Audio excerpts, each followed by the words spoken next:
And throughout that ceremony, the giant screen, and it is a giant screen here at Vale Park, just had a single poppy on it with the phrase, "Lest we forget."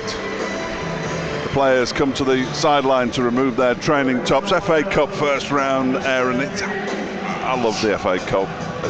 Last season was weird because Burton had a couple of home ties against Chippenham and Needham Market. Got to the third round, drew Grimsby away. We were there at 5:30 on a Saturday night, and it was a real damp squib.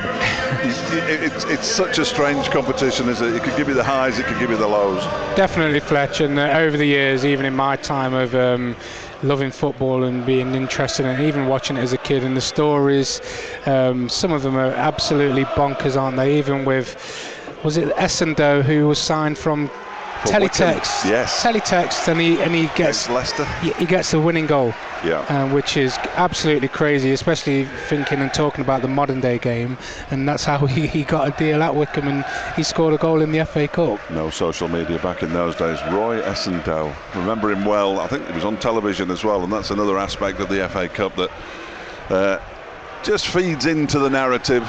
A lot more focus on it, even at these early stages. 2 games last night. Sheffield United went ahead against Walsall, eventually lost by 4-1, and a 3-3 draw at Oakwell. Remarkable between Horsham of the non-league and Barnsley. Anything can happen in the next 90 minutes. The referee is Simon Mather, and he is just waiting. They always wait. Why do they always wait? They always wait for something. They can't just get on with it.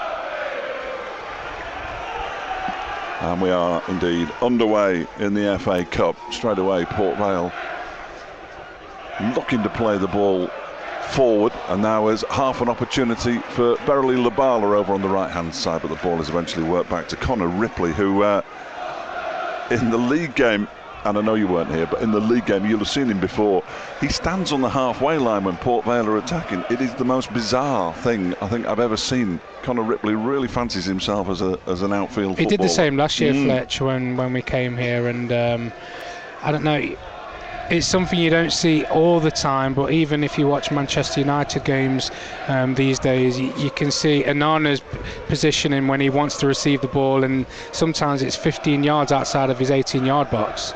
It's adding another player to create overloads and just outnumber the opposition to play around them. There's Tom Sang playing the ball forward down the right hand side, looking for it Piezu. He brings it under control close to the corner flag, gets kicked twice by Mustafa Carriel, gets back to his feet, goes around Ryan Sweeney, who drags him to the ground, and it's a free kick to Port Vale. And an early booking, blimey, that is an early booking for Ryan Sweeney. Just barely 70 seconds on the clock, and the centre-back's in the referee's notebook. It's the yellow card, Fletch. Even though we are 70 seconds into the game, it's one of them where there can be an argument of, it's the first challenge I've made, but in the positioning, it is 2 or 3 yards outside of the 18-yard box, right by the byline. It's a really threatening position where the striker would have drove into the box and then created a chance for somebody else. Tom Sang will have the opportunity. He is no more than 5 yards outside of the penalty area on the right hand side. Very close to the dead ball line, 10 yards in from the corner flag. Second minute has just ticked by. Sang raises his right arm aloft and clips the ball into the air. It's a free header, and it's tipped over the bar by Max Crocombe. In fact, Crocombe didn't get a touch. It might even have touched the crossbar itself. The header from Ben Garrity, not too far away, and he rose completely unmarked in the middle. It's one of them situations, Fletch. It's a difficult ball to deliver and at speed and with real pace, because it's not a corner. It's 15 yards more infield. So the quality on the ball from Sang was really good, and Albion, they've not woke up by the looks of it, because it was a free header, and luckily it's hit the top of the crossbar. I think it was Nathan Smith, actually. Sorry to correct you, but you've been on to me ever since I've been here, so yes, I'm correcting you, Dave Fletcher. Yeah, I thought it was the number 8, but I'll go with Nathan Smith, and I'll check on social media in a moment, see which one of us was right. Here is Cass on the right hand side. So long for being United. You've not said that for a long time. We're together. We're absolutely together. Ball on the left hand side. for Port Vale. Alfie Devine plays ball down to the right. Sang cuts in field. Sang with a little ball forward to the man who didn't have the header a moment ago. And now here he is inside the penalty area. Good sliding challenge this time from Sweeney. Denies Garrity the opportunity to cross the ball. And yeah, Port Vale social media have got it wrong as well, because that was Garrity who actually just got to the byline with a dangerous move by Vale. A nice little give and go in the box, but well defended by Albion. Doesn't matter. It didn't go in. It does matter, as it was Nathan Smith who hit the top of the bar. I don't want to lie to the listeners. Sang with the corner from the right-hand side. Plays it to the penalty spot. The goal, the initial header was goalwards. The second one goes over the top, this time from Alfie Devine, unless Aaron says otherwise, and it's a goal kick. Right. We must have different team sheets, Fletch, because that was Ben Garrity who rose then in the Albion box. He had the first header, but yes, it was the second header that went over the bar. Yeah, it was Ben Garrity who won the first phase. I'm not bothered about him. Right, let's get back to football. Sweeney Sorry, everybody. Plays the ball forward towards Josh Walker. Nice little touch, picks out Mark Helm. Helm on a little run. He's got Labala to his right. Labala crosses the ball. A little one round the corner from Josh Walker. Tried to flick it in. In fact, didn't get much of a contact on it in the end, and it's picked up by Connor Ripley. But I'm just noticing that Labala isn't playing as the striker. Josh Walker is. So Labala's playing wide on the right-hand side with Jake Caprice. Mustafa Carriel, rather, on the left-hand side. Jake Caprice is actually playing at right back and Tom Hamer at left back. So they have changed a number of things. Interesting. Cass plays the ball back. I think that's one thing around Dino Marmaria's teams, Fletch.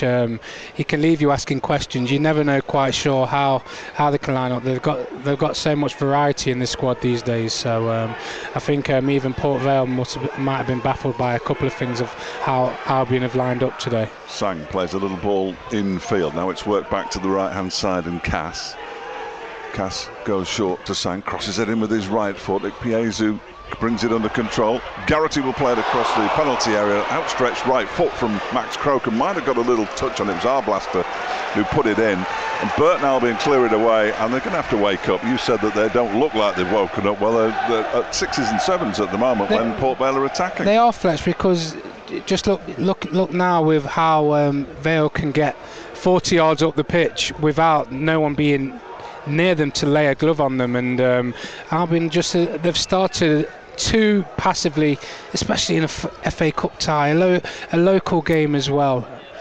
They're just sitting off Vale, and on this big pitch Vale can pass and move it really well. Referee waves play on because Port Vale had an advantage and are still in possession, and eventually Burton Albion will clear it. Labala inside his own penalty area. They don't really want him there, and now it's been smashed away by Mustafa Carriel, who gets caught by a trailing leg of Lewis Cass, and it will be a free kick to Burton. Barrow has scored a third at Northampton. They lead 3-1. Doncaster have taken the lead against Accrington. Harrogate are 1-up at Marine. Early goals in the FA Cup today. Reading 1, MK Dons 0. Yeovil lead Gateshead. Aldershot are already 2-up at Swindon, and of course Stevenage lead Tranmere by a goal to 0. We will be back, never in doubt, we'll be back at the Impact Arena fairly shortly for an update of the early stages of their FA Cup tie with Worthing, as Crocombe plays the ball from the free kick long, and it dribbles out for a throw-in very close to the corner flag on the right hand side in defence for Port Vale. Not exactly what Max Crocombe was looking for. Throw-in will be taken. We're getting signs from Bray, who's sitting in the row in front with the Burton Albion media team. Ball is out for another throw, and this time it's this one's gone to Port Vale as well. Tom Hamer was fairly convinced it was a Burton Albion throw. The Burton fans, I think they've counted those seats precisely and put the barriers in their way, because they are packed together behind the goal away to our right hand side. If the ball is played forward to Arblaster, he tries to feed it forward, but it's just cut out there by Ryan Sweeney on a booking, remember. Jasper Moon plays it to his right, and Labala, who is very deep, plays it back to Max Crocombe. Now Moon to Caprice over on the right hand side, back to Jasper Moon again, takes a touch to take him away from Ikpeazu, and then goes long towards Josh Walker, but it's over his head. headed back into the Burton Albion half, and Arblaster turns and plays it forward, but Sweeney cuts that one out. And here's Hamer playing at left back, forward to Mustafa Carriol. Oshalaja gives it back to Tom Hamer, just getting a few touches, trying to settle down as much as anything, it seems.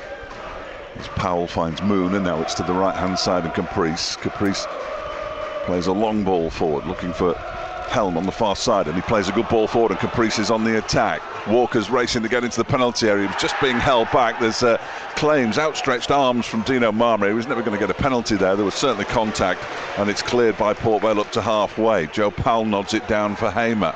This is much better from the Brewers. Carriol, little ball forward to Oshalaja on the left hand side. Back to Mustafa Carriol again. It just slows down momentarily. Plays it in field to Helm. Helm goes wide to the right hand side, and Caprice, he's got Labala ahead of him, tight with the touchline, and finds him. In fact, it was a poor pass from Jake Caprice, and Carriol couldn't keep the ball in play, and it's a throw in to Port Vale with 9 minutes gone. With the first 7 minutes, Fletch, Albion have needed that cooling off period. So like you mentioned, they started just to pass the ball around. They weren't really making any kind of coverage up the pitch, but just keeping possession just settles everyone down. And then when they did spring forward, there's a great overlapping run by Jake Caprice, and he delivers a great ball across the box. Just with the start of Albion, because they're playing very deep, when they do spring into attack, there wasn't many players forward in the box. So this is what I'd like to see of Albion more. The first opening 7 minutes, it's like they're lining up like they're playing a Premier League side. This is kind of my era of time of playing teams in 3 or 4 leagues above, and you're giving them the utmost respect because you actually know they're better than you. Today, Albion 2 points ahead of Port Vale in League One. Yeah. Yes, I just think they've just shown a little bit too much respect in the opening stages of this game. Yeah, when they came here back in September, had Port Vale won, which of course they didn't because Burton won 3-2, Port Vale would have gone top of League One. They've been on a fairly disappointing run since then, 1 or 2 injuries as well. And they're now below Burton Albion in the table. Cass plays the ball forward, that's too long, and it'll be picked up by Max Crocombe, dressed in all red-ish this afternoon. Been some more FA Cup. There will be hundreds of FA Cup goals, and I will miss some of them, and for that I apologise. But Harrogate still lead at Marine. Notts County are trailing by a goal to 0 at home to Crawley. Salford lead at Peterborough. Hamer plays the ball in field to Joe Powell, and then Powell gives it back to him, but he was all a bit crowded, and here comes Arblaster for the home side. A terrific challenge by Tom Hamer, which I was certain was going to be a foul. It's left Arblaster on the floor, and he can barely move. In the meantime, Oshalaja plays the ball to Labala on the right hand side. The Port Vale man remains down. Labala on his left foot goes for goal and sticks it in the Port Vale fans behind the goal away to our left hand side, which will allow, I'm fairly sure, Ollie Arblaster the opportunity to get some treatment, and that will give us an early opportunity to get to the Impact Arena. You don't forget you can listen to commentary of that game online, Alfreton against Worthing. But let's get an update from Kasper Misiash. Yes, Dave, we've just seen the best chance of the game as Aguiar had a shot from outside the area and a half volley for the visitors, but as far as the game is being played, Worthing have most of possession. They can't convert the chances though. It's still Alfreton Town 0, Worthing FC 0. Thank you, Casper. BBC Sport website and app. Go to the live football page. You will find the link to Casper and Darren Robinson's commentary there. Still treatment being administered on the pitch. Bristol Rovers have taken the lead at home to Whitby. That's never a good thing, is it? Leyton Orient lead Carlisle United by a goal to 0. And I think Aldershot have got a third now at Swindon Town. What on earth is going on at Swindon Town? And Yeovil 1, Gateshead 0. This is a good opportunity here, Aaron.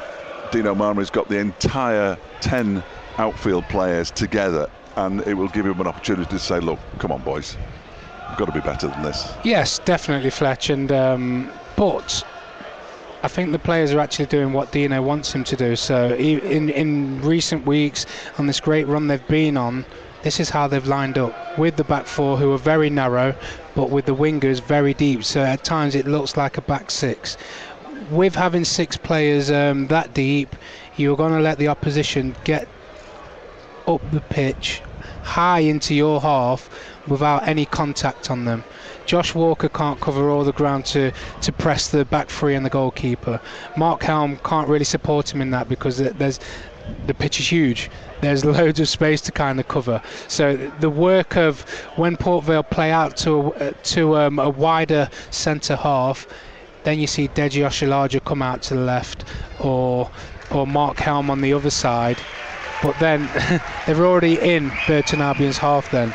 So, but that is Dino's style, and that's what's worked. I'm a bit surprised to see a slight potentially change in formation. He's just called Barry Labala across for some extra advice, as Ollie Arblaster is now on his feet and walking rather gingerly towards the near touchline, but I fancy he's going to continue. It was a very strong challenge from Tom Hamer. Very tough challenge, Fletcher, and I was really happy that the referee didn't give it, because I think he did get the man, he got the ball and the man, but I think our game's turning into, one day it's going to be non-contact with the penalties and the decisions that are given these days. So it was really nice to see the referee didn't give that one. Get back to those balls with the laces in them. That'd sort them out. Sweeney nods the ball forward. It's headed back into Burton territory, and Jake Caprice just buys himself a little time by faking to clear it downfield. Brentford lead West Ham in the Premier League. Everton are 1-up on Brighton and Hove Albion. It's 1-1 now, I'm told. It sums your day up. Like that's important. Carriol plays it back to Hamer. Into Helmers in a bit of space, 15-20 yards outside of the penalty area, gives it to Jake Caprice on the edge of the centre circle. He runs forward. There are players now inside the penalty area in yellow shirts, and Labala will cross it in, but it's blocked by the first man, James Plant. He caught him amidships, I think, and he's down, breathing heavily.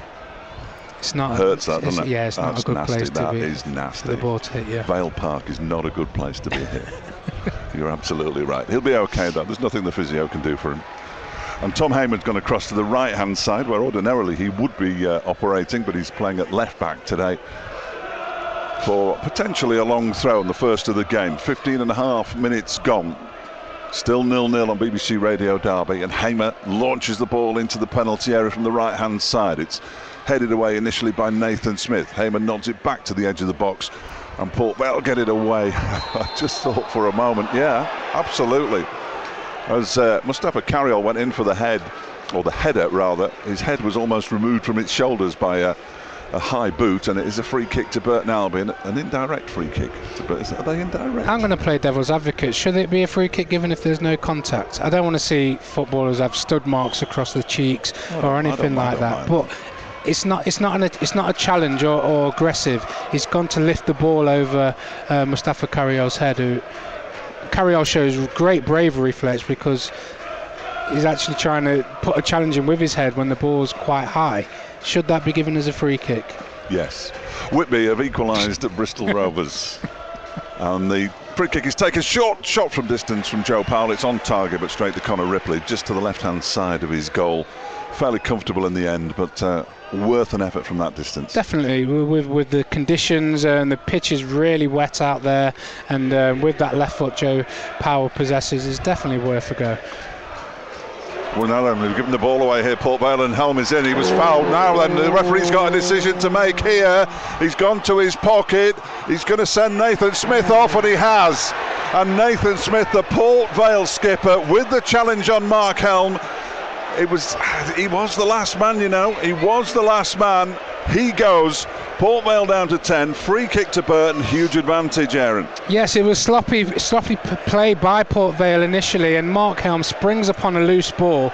It does superbly to ride the first challenge, and then the next one, he tries to ride it again. He just meets the ball first.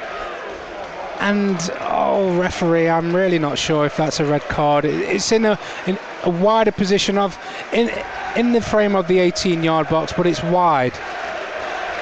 But we don't have amber cards, Fletch, and that's what card I would have given. You've gone soft. Wycombe Wanderers have taken the lead at Bradford City in the FA Cup. Free kick to Burton Albion.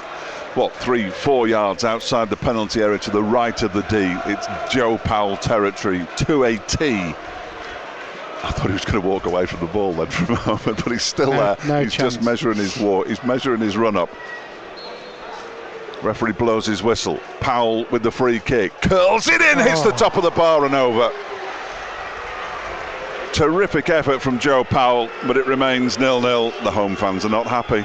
Super strike from Joe Powell. Like I said, with Mark Helm, when he actually won the free kick and with the Port Vale player being sent off, it's in a real wide position, so there was no chance Joe Powell was going to walk away from that being on the right hand side, Fletch, but it's got to be a worldie to actually score past Connor Ripley then. But the strike's lovely, great pace on it, lovely dip, it just hits the top of the crossbar. There's an injury now to the home goalkeeper Connor Ripley, who leapt for that ball, didn't get a touch on it obviously as it went over the bar. And he is down now and needs some treatment, which will give us a chance just to run through one or two scores, and then Dom can jump in and correct me when I get them all. You've been corrected a few times already. Absolute. I'm sticking with my original. My original who-headed. No. Yeah. No, it was definitely blonde hair, and he's been sent off. And I'm going to watch the highlights tonight. I don't normally watch highlights of football. If you do, will you send me a WhatsApp apologising? And then will you put it on Twitter? Aaron, I was wrong. But I won't need to. I'm going to take a little video of it and I'll send it to you. You wouldn't think we got on, would you, really? Notts County 1, Crawley Town 1. Dan Crowley with the equaliser for Notts County. Curzon Ashton trailed Barnet by a goal to 0. There's lots of boos around this place. They're not happy, are they, the home fans at all for some reason, but I think it's probably because Nathan Smith, their skipper, has been sent off. That might be the reason, who knows. But he was sent off on 19 minutes or so into the game, something like that. And then we had the free kick from Joe Powell that hit the top of the crossbar and went over. But it remains 0-0. The good news is Connor Ripley's okay after his little bit of treatment. It's just added a bit of spice to the whole event. He was always going to be okay, Connor Ripley, weren't he? I thought so. Going down after a free kick hit the bar. I don't want you two just going down to 10 men. Newport have taken the lead against Oldham in the FA Cup. Shane McLaughlin with the goal on 20 minutes there. Jake Caprice, but I'm not letting you in now. Jake Caprice plays the ball forward to Labala, who I was gets just it back. about to say, are you sure? I'm going to do a 90-minute commentary here without any summarising. I'm not. Wimbledon lead Cheltenham by a goal to 0. Here is Oshalaja playing the ball forward, looking for the run of Josh Walker. Lewis Cass will get there first and give it to Ripley, and he will clear it first time up towards the halfway line. Sweeney battling with it. Piezo does well. There was nothing wrong with that. Calm down, everybody. His shirt was being lifted up to his shoulders, though. You could see his whole midriff, Fletch, then. Not to say it was a free kick, but you could see skin. Never been a free kick. It's in midfield with Devine. Plays it to his right-hand side, and Arblaster 5 yards inside the Burton Albion half. Forward it goes to Ikpeazu. He's got Tom Hamer with him. Cuts into the penalty area, takes an extra touch, and it's cleared out on the near side by Deji Oshalaja for a Port Vale throw that's already been taken. Ball is slid forward to Sang. Sang crosses it in, diving header away and behind for a corner from Ryan Sweeney. Had to get the header in there, did so. Yes, he did. Corner to he Port definitely Vale. did, Fletch, because we've seen Sang's got really good delivery, and Port Vale worked themselves into a really lovely crossing position on this right-hand side. But being that left centre half, marking that near post area, don't let that ball come past you. Great defending. Sang with the corner, it's headed down and back towards the corner taker by Tom Hamer. In comes Joe Powell to hammer it over the halfway line, where it'll be collected by Connor Ripley, who is as ever in a very advanced position. Ball played to the right hand side, and Funzo Ojo now back to Ripley. He goes to the left hand side for Port Vale and then gets it back. Rushall Olympic 0, Southport 1 in the FA Cup as the ball is played over the top, but that's too long and will be collected by Max Crocombe, who's gone on a little bit of a trip outside the penalty area. He's lost possession. Chance for Port Vale. What a terrific sliding challenge. A double sliding challenge comes in from Moon and Sweeney after Crocombe had gone walkabout. Arblaster denied. And that's something you can't be complacent, Fletcher. If you're an Albion player out there today playing against the 10 men, you can't have a moment. Vale are not going to let you have a moment. We've heard the fans, they're up in roars of frustration since the team's gone down to 10 men. Max Crocombe should just kick the ball in the stand there. Sang with the corner. Referee spotted a foul by a Port Vale player inside the area, and that'll be a free kick to Burton Albion. Stockport County 1, Worksop Town 1 in the FA Cup. Jay Rollins with the goal there. Bristol Rovers have regained the lead against Whitby. They lead by 2-1. The referee's getting some stick from the home fans. Hereford 0, Gillingham 1 in the FA Cup as well, and Southport are 1 up at Rushall Olympic. Marcus Carver with the goal for the Sandgrounders. Here's Mustafa Carriol inside his own half. Joe Powell takes it off him and goes on a little run. He bursts between a couple of defenders, pokes it forward to Walker. Walker does well to bring that one under control because it was it was struck really hard. And here is Labala. Labala gives it back to Helmer, now goes wide to Caprice. Caprice managed to stay onside, gets the cross in, but it's straight into the hands of Connor Ripley, who's already wasting time. Yeah, and Fletcher, he's going to be very prominent in the rest of this game, even with you mentioning his starting position and the positions he takes up and on the pitch. He might play a little bit higher now just to try and add another outfield player in possession for Port Vale, because obviously they're down to 10 men. So, and obviously he should have work to do with his team having less players on the field.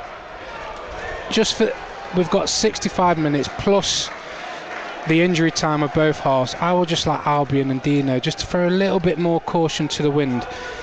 Are we going to see less of this 6 at the back kind of a thing and let Port Vale just get into Albion's half? It shouldn't happen with the 10 men, so that's going to be interesting for me to see. Goal kick, Burton Albion, taken short by Max Crocombe to Jasper Moon. Marine 1, Harrogate Town 1, Chris Doyle equalising for the Merseysiders, and Bristol Rovers, Giovanni Brown has just got a third. They lead Whitby Town by 3-1. Here it's 0-0 on BBC Radio Derby, 26 minutes on the clock. Helm plays a little ball round the corner looking for Labala, but it was well read by the Vale defence, and the ball is back with Connor Ripley just outside his penalty area. Right foot, plays it to Lewis Cass. Cass has got Sang outside him, but goes long to Arblaster on the halfway line. Hamer battling hard for the ball and wins it back, then loses it, then wins it back again. And here's Mark Helm running forward towards the penalty area, still going Helm. He's got Carriol to his left, picks him out. 3 players in yellow shirts inside the penalty area. Goes on to his right foot, but can't get past the defender. Clearance isn't particularly good though, and Oshalaja gives it back to Tom Hamer on his right foot, just standing, waiting for an option. Gets it back from Oshalaja. All this taking place close to the touchline on the left-hand side, midway inside the Port Vale half.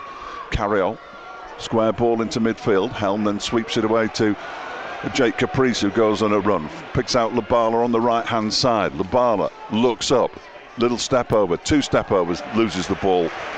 James Plant took it off him, plays it forward, and Ikpeazu holds it up just inside his own half and wins a free kick. Jasper Moon was giving him a bit too much attention, and it remains 0-0. This crowd, as well as Connor Ripley, are going to have an important part to play in today's game.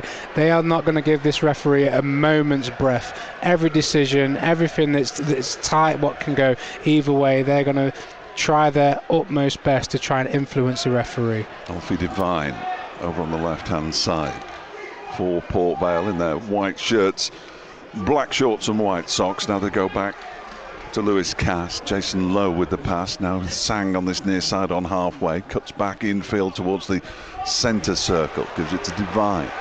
Little run forward from him towards the edge of the penalty area. Plays the ball infield to Ojo. Ojo to Sang. He's got Arblaster to his right. Goes for goal himself. Sticks it into the Burton Albion fans behind the goal away to the right-hand side. Half an hour or thereabouts gone here, and it remains 0-0. That was a poor shot, wasn't it? It was a poor option, shot. Really. Do you think? Sang's shown really good quality in this opening 28 minutes of the game, Fletch. You can see he's got a good, trusty right foot. He whips a lovely ball in. So if you're 25 yards out with that quality, it's exactly the same for Albion. If Joe Power's in that position on his left foot with an opportunity to shoot, I'd say do it. But obviously, he's got to hit it on target. His shot goes 10 yards over the bar. West Ham have taken the lead at Brentford. Jared Bowen making it 2-1 as Sweeney clears the ball downfield up towards halfway. Oshilaja can't bring it under control. And Port Vale have it back, or have they given it away? They have, to Verily Labala. Stretches his legs, goes forward. He's got Helm to his right, picks out Caprice instead. Back infield to Labala. And now Caprice once again. Labala goes forward and the ball goes back to Jasper Moon on the halfway line. Short ball forward to Jake Caprice. Luke Norris, former Stevenage man, has equalised for Tranmere at Broadhall Way. Crossfield ball, decent. Picks out Mustafa Carroll on the left-hand side. Running forward and going to the byline. Crosses it in towards the edge of the 6-yard box. Arriving late was Josh Walker. Couldn't get a touch on it. Then there's a foul by Tom Hamer. It's a free kick to Stevenage. 29 minutes gone here. Let's find out the latest from the Impact Arena. Don't forget, you can listen to commentary on this online via the BBC Sport website, but with the latest, here's Kasper Misiasz. Yes, they've still goalless here at the Impact Arena. Still Worthing dominating possession. A couple of chances go each way, but none dangerous enough. And a penalty shout as well from the Alfreton players as Fulis took it past the goalkeeper, had an attempt on goal, and he claimed a handball from one of the defenders chasing him, but not given. It's still goalless here at the Impact Arena, half an hour in. Thank you, Kasper. BBC Sport website and app for full commentary on that game with Kasper Misiasz and Darren Robinson. Port Vale just playing the ball around at the back at the moment, trying to take any sting out of the game. Down to 10 men, remember, following the red card shown to Nathan Smith. Since then, Burton have hit the crossbar from the resulting free kick. Here's Deji Oshilaja inside the centre circle. Labala picks it up and feeds it to Caprice wide on the right-hand side. Step over from him. James Plant, the man in front of him, pokes it forward, goes to the byline, tries to get around the outside of Plant, can't quite do so. Comes off Plant last, but the linesman on the far side says free kick against Jake Caprice. And Port Vale will be able to clear their lines. One result in the FA Cup already. It's now finished at Sixfields. Northampton 1, Barrow 3. Scarborough have taken the lead against Forest Green. Alex Wiles with the goal there. Harrogate Town have regained the lead at Marine. They lead by 2-1. Manchester City in the Premier League are ahead against Bournemouth. Here are Port Vale on the halfway line. Ojo plays a little ball forward to Alfie Devine. Now Ojo gets it back, still inside the centre circle. Forward to Garrity. Everything's going through Ojo in that centre circle at the moment. Now they come to the right-hand side and Sang plays it forward, easily cut out by Sweeney. He plays it forward to Joe Powell and then Hamer just knocks it down the left-hand touchline, but the ball spins out into touch on the near side for a Port Vale throw. Fletch, a couple of situations that happened in the last couple of minutes when you've been giving out the latest scores. You know, just when Albion win the ball back, I want him to take a lot more risk in forward runs or passes forward just to break lines or put Port Vale on the back foot, because it's still Port Vale who are probably dominating possession and they're down to 10 men. But when Albion do get the ball and win it back, we don't want to keep the ball, but they should be able to. They should be looking to, no, we're playing against the man less. Should always be a spare man. Yes, we want to hurt them a little bit more. So if they get that, if they play the extra 1 or 2 passes, Vale are going to be able to get back with the 9 men behind the ball, and then Albion have to keep the ball. So it's really important if Albion do win the ball back in them central areas, they've got to go for broke a little bit more rather than playing with caution. Port Vale are looking for a way through that line of 6 defenders. Mustafa Carroll and Verily Labala both getting back to act as auxiliary fullbacks, and just for a moment Ikpeazu might have got in there, then the ball is eventually sent across from the right hand side by Alfie Devine and it goes behind for a goal kick. Manchester City have got a second goal against Bournemouth. Barry Bannon's been sent off for Sheffield Wednesday. Cambridge lead Bracknell by a goal to nil. Rushall Olympic have equalised against Southport in the FA Cup. Hamer on the near side.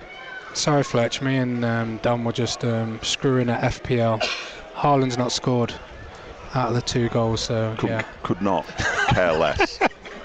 As you know, Sweeney gives it to Hamer. Enjoy the game for what it is. Back to Sweeney. We're maximising the game. Or go and support a Premier League side that you've got no connection with. Hamer plays the ball downfield, looking to get it over the top of Lewis Cass. Can't do so. He heads it down. Ojo picks it up on the halfway line. Goes forward to Ikpeazu, being marked by Sweeney. Drops it off though. Nice little ball into the penalty area, looking for the run of Garrity by Arblaster. Burton get it back. Sweeney does a full 360 and gives it to Crocombe on the edge of his 6-yard box, and he fires it downfield over the head of Helm on the halfway line. Excellent work from Labala, wins it back, and Helm plays it to Jake Caprice. Caprice gives it to Jasper Moon, and now those two swap passes. Moon just points forward, stands on the ball. Port Vale have dropped back into their defensive formation, effectively playing 4 at the back now instead of 3 central defenders following the 17th minute sending off of Nathan Smith. Hamer has it. Got to be careful here. Plays it into the penalty area. Crocombe on the stretch, clears it with his left foot after taking a touch with his right.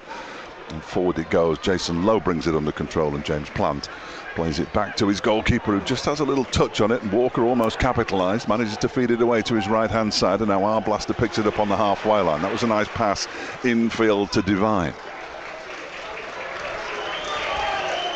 They just calm it down again. Then they will try, I think, the way that they'll go about this now is to keep the ball as much as they can, and then just try and spring the trap every so often, isn't it? And I'd say that they're better at Albion at doing that. You can see a couple of their passes, Fletch, like that one infield from Sang. It's purposeful. It breaks a line, so one of them passes might take 4 or 5 men out of the game, but they're not going to be in no real rush to do that all the time. But also they've got Ikpeazu up front too. He's a very big target man, and is a great outlet for them if they wanted to play back to front. He's quite slow though. Yeah, he makes runs in behind. You can see he's been quite angrily remonstrated with teammates when that ball doesn't go in behind, but when the ball goes into his chest or his feet, he's giving Ryan Sweeney a task there. Caprice plays the ball forward, offside flag goes up against Beverly Labala on the far side.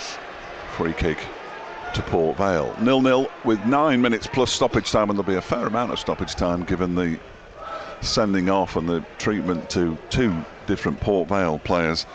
Ollie Arblaster early, Connor Ripley after the free kick that hit the crossbar from Joe Powell. But it remains 0-0.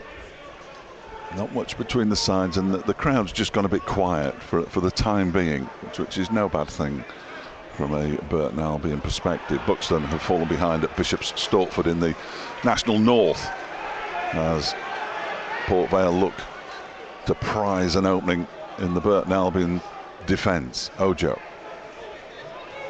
plays a little ball to his right and Sang, and now it's gone all the way back to Connor Ripley in the goal away to our left hand side. He's 10 yards outside of his penalty area, which is standard. And he goes long, and it goes all the way through to Max Crocombe. He's got to do better than that. A 3rd goal for Manchester City, and still Erling Haaland hasn't scored. They lead Bournemouth by 3 goals to 0. Can't believe it. Bradford City are 2 down at home to Wycombe Wanderers in the FA Cup. You said that with real kind of joy in your voice when you said he's not scored. I'm just making the most of football. Okay. Here's Crocombe. I'm getting my fun out of Fantasy Premier League in your disappointment. Forward it goes to Desi Oshalaja, who tried to flick it on, I think, but managed to knock it back to Tom Hamer instead. Hamer gets a return pass from Joe Powell, picks out Carriol. Carriol forward towards Oshalaja, who can't take the ball with him. It's played up towards Ikpeazu. He's got Sweeney with him. Sweeney's already been booked, remember, and Carriol does him a favour by nicking the ball away from the pair of them. and playing it across to Jake Caprice, who is sharp and he's on his bike. It was a heavy touch, but he managed to get to the ball and give it to Berily Labala. Infield it comes to Joe Powell on the edge of the centre circle to the right of the centre spot. Diagonal ball. Oshalaja will keep it in, crosses it in with his left foot, but can't keep it in play from the cross, and that will be another goal kick to Port Vale. Fletch, I think that's a disappointing ball from Joe Powell with his left foot on this big pitch, but when he receives it in that deep lying position, or quarterback position people call it these days, and even more so with a goalkeeper whose starting position is very high in Connor Ripley for Port Vale, I want Joe Powell to be scanning all the time just to see where he is before he even brings down the ball, before his first touch, just knowing. And then his first touch can set him up for a strike, even if it's 60 yards out, because Joe Powell is capable of that. Arblaster plays the ball down this near side. Foot in there from Carriol, denies Sang, and it's picked up by Hamer. He gives it to Carriol. He's gone back to Ryan Sweeney, who's inside his own penalty area. Gives it to Max Crocombe. Bolton have taken the lead against Solihull Moors in the FA Cup. Their skipper Ricardo Santos with the goal at the Tough Sheet Community Stadium. There is Jasper Moon on the edge of his own penalty area. Stockport now lead Worksop by 2-1, also in the FA Cup. Crocombe, long ball downfield. Up goes Josh Walker on the far side. Ball doesn't go into touch. It's picked up by Port Vale, and Ojo moves towards the centre circle. Plays a little ball to his right, and Tom Sang. Sang gives it to Arblaster, back to Sang again. Labala tries to win it back. In fact, Labala and Walker have now swapped, so Labala's gone through the middle. That was a challenge from Mustafa Carriol that was a little bit agricultural, to say the least, and it's a free kick to Port Vale. It's a forwards challenge, but it's nice to see Mustafa Carriol laying a glove on someone in the opposition half rather than being in a kind of full-back position. Ball, unsurprisingly, is back with Connor Ripley. It's not been a Blood and Thunder Cup tie as yet. Plenty of time for that, though. As the ball is clipped forward by Ripley towards the halfway line. Nick Piezo, challenged by Sweeney, can't get the header where he wants it to go, and Helm gives it to Oshalaja, now wide to Caprice. Walker to his right, picks up the ball, almost went under his foot. He's got Caprice behind him. I'm not sure he knew he was there, and now Joe Powell has it. Powell can shoot from that kind of distance, but gives it to Hamer instead, and now Carriol on the left-hand side. 10 yards from the dead ball line as he crosses that one in towards the near post. It's Labala who controls it, but he's offside. And that's another free kick to Port Vale. Labala does really well to get across the near post and then to fend his man off after really good wing play by Carriol. I'm not sure I saw a handball in that. I just want to go back to a couple of seconds before, Fletch, when Albion won the ball in around the halfway line, and this is what they need more of. Tom Hamer then plays a ball into Berily Labala's feet. He broke a line and he took 4 Port Vale men out of the game, but then we pass it square or backwards after. Labala is dispossessed on the edge of the penalty area after being played in by Mark Helm. It was a lovely little touch by him, but he was surrounded by white-shirted defenders, Labala, and as a result lost possession, and now Josh Walker on the far side has conceded the throw-in to the home side. 0-0 here, BBC Radio Derby. About 3 minutes of normal time to go. It's still 0-0 at the Impact Arena. We'll be back there at half-time with Casper Misiash and Darren Robinson also in the first round of the FA Cup. And Derby County tomorrow, 2:45. Don't get caught out by that. 2:45 kick-off at Gresty Road against Crewe Alexandra. Here's Sang on the right-hand side for Port Vale. Plays it to the edge of the penalty area where Garrity knocks it back, and now they're trying to work an opening on this near side. Excellent work from Tom Hamer, but Arblaster fights back. Hamer puts arms and legs everywhere, really, and eventually Mustafa Carriol could have cleared it long, decided not to, and gives it to Joe Powell. He sweeps it to the right-hand side, and Caprice, and now Josh Walker. Walker into the Port Vale half. Forward it goes to Helm, over on the far side, the right. Gets a little nudge in the back. Good defending from Jason Lowe. Helm goes to ground, doesn't complain though, and here come Port Vale again. Oh, that was an interesting challenge from Deji Oshalaja, and he's going to get booked now I think he was just caught out by the fact that the ball didn't reach its intended target. He tried to stop the challenge and ended up crashing into it. It was a heavy touch by Arblaster, but the contact what Deji makes, it's a foul, but it's not with his feet. He's off balance and he knows he's not going to get there first, so he doesn't actually put a foot in to make the challenge. And obviously with the roar of the crowd, with the referee already sending a Port Vale player off, he was only going to book Deji then. But it's the wrong decision. Yes. No, I completely agree. Yes, we agree. We agreed today. 43 and a half minutes gone. Let's see where that takes us for the rest of the game. Bristol Rovers 4-1 up on Whitby Town now, so it doesn't look like there's going to be a shock at the Memorial Stadium. Lincoln City 1, Morecambe 1. Michael Mellon, I beg his pardon, has equalised. Port Vale, the man on the far side looked to me, Alfie Devine, to be offside, but I'm getting a head shake from my right, so he was onside. The ball is played to the edge of the area and Ikpeazu turns, looking to try and get the shot in. Sweeney goes in with a challenge. He's got a decision to make, the referee. I didn't think that was a foul, and it's a yellow card. In fact, it's a yellow card to Joe Powell, clearly for saying something. At least it's a yellow card to Joe Powell and not Ryan Sweeney. It was a foul. I think the way Ikpeazu's body, he almost did a somersault, didn't he? And was it a foul? To lift the man up like that, I think it is a foul. But it's not as serious as the crowd is making out. It's not that serious or bad of a foul. This will be a non-contact sport soon, you know. We've already said that's where we're going. Unbelievable. We're into the final 60 seconds of the first. It's cold, by the way. Do you not think it's cold? My hands are freezing. Free kick. Well, that's I should be able to work it out. It's about 7 yards outside the penalty area. Very, very central. There's a 6-man Burton Albion wall waiting. Max Crocombe is making sure they're in exactly the right place. He's also directing Tom Hamer, who isn't in the wall. Tom Sang plays it into the box, and then it's clipped towards the goal by Alfie Devine and collected comfortably enough in his 6-yard box by Max Crocombe, and then we will have 5 added minutes at the end of the first half. The first half that remains goalless, but Burton have the man advantage. Nathan Smith sent off after 17 minutes.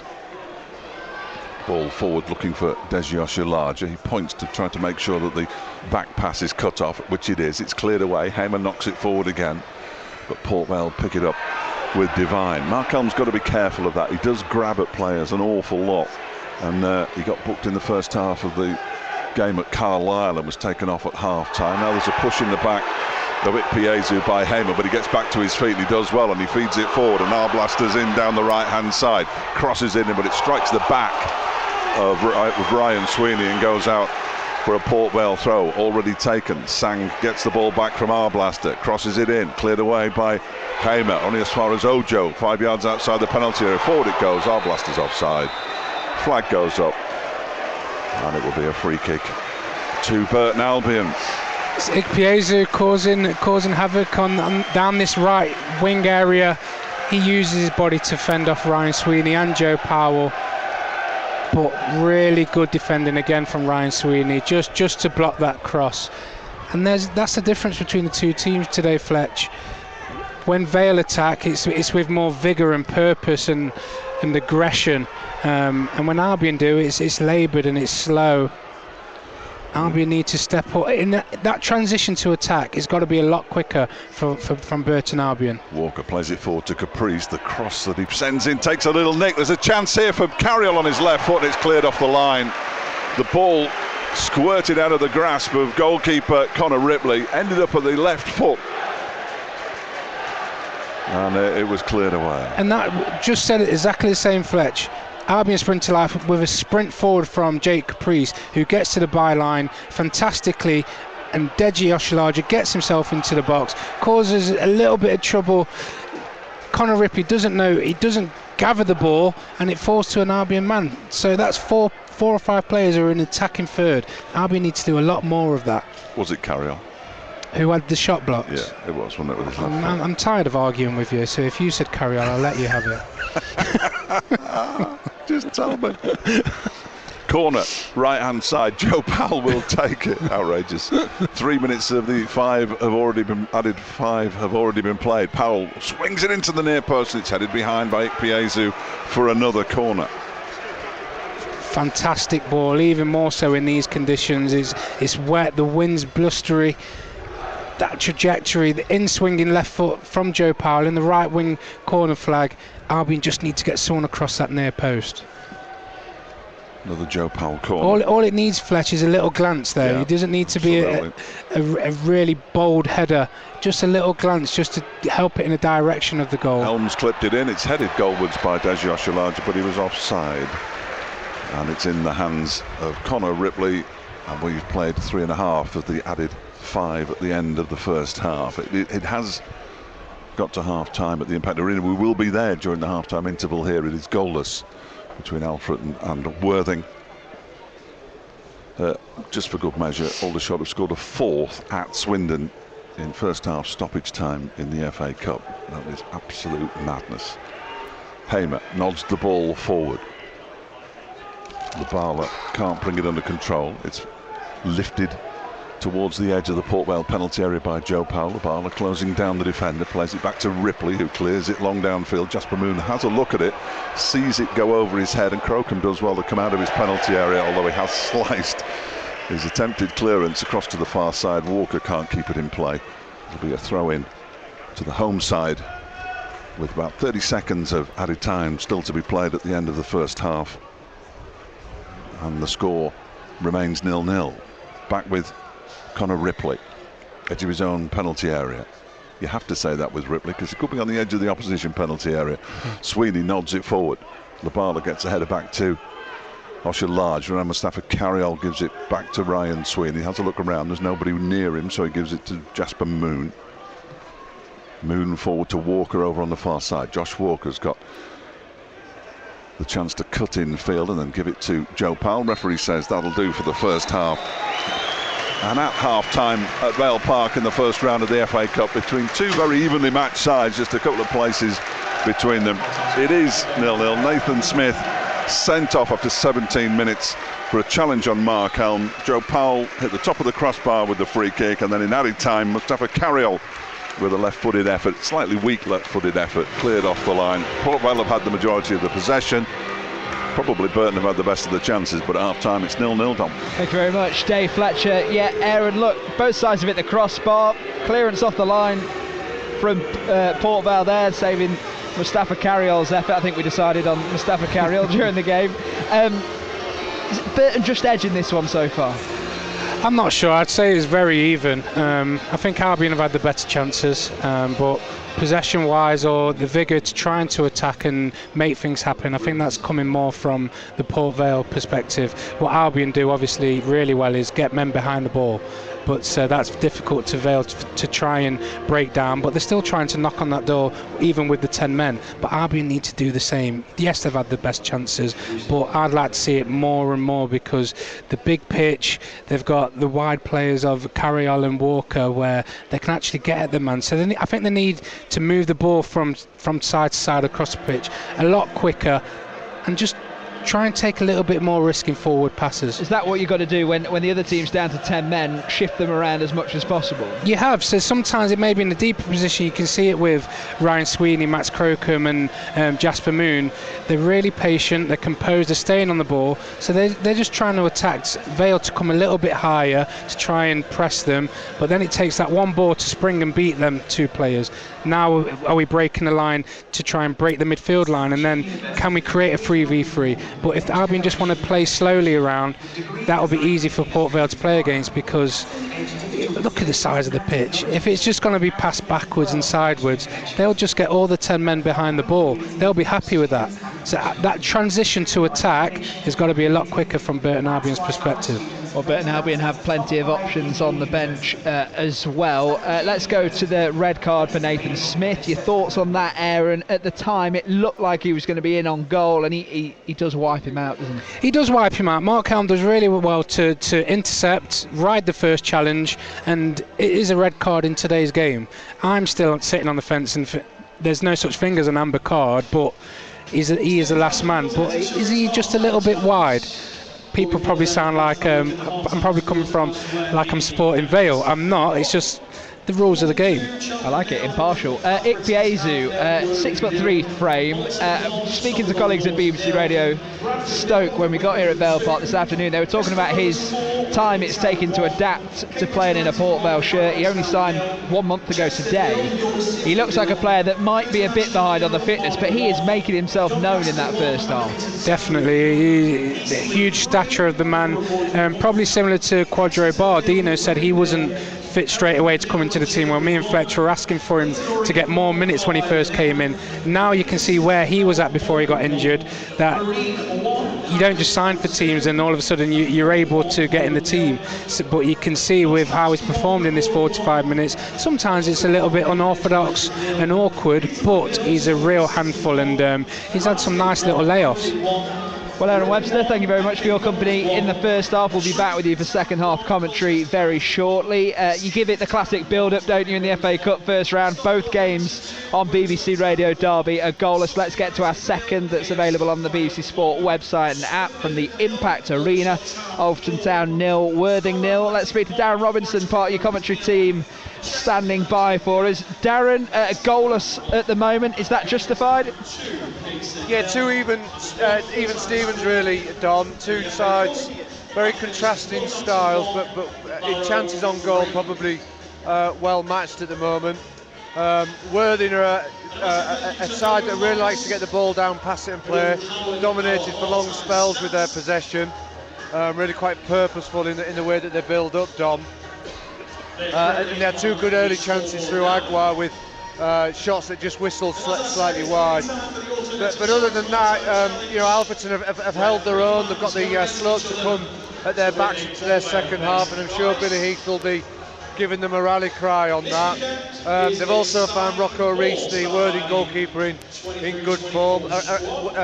Alberton's best chance came a minute before half time, really. A really good attacking play, wing play from Thewlis that slid the ball across to the far side, and the left back came straight in on it, and they made Nathan Newell striking the ball wickedly, really. It seemed destined for the goal, and a superb save from the former Brentford Academy goalkeeper that's kept the scores level. So Dom, all in all, much to play for.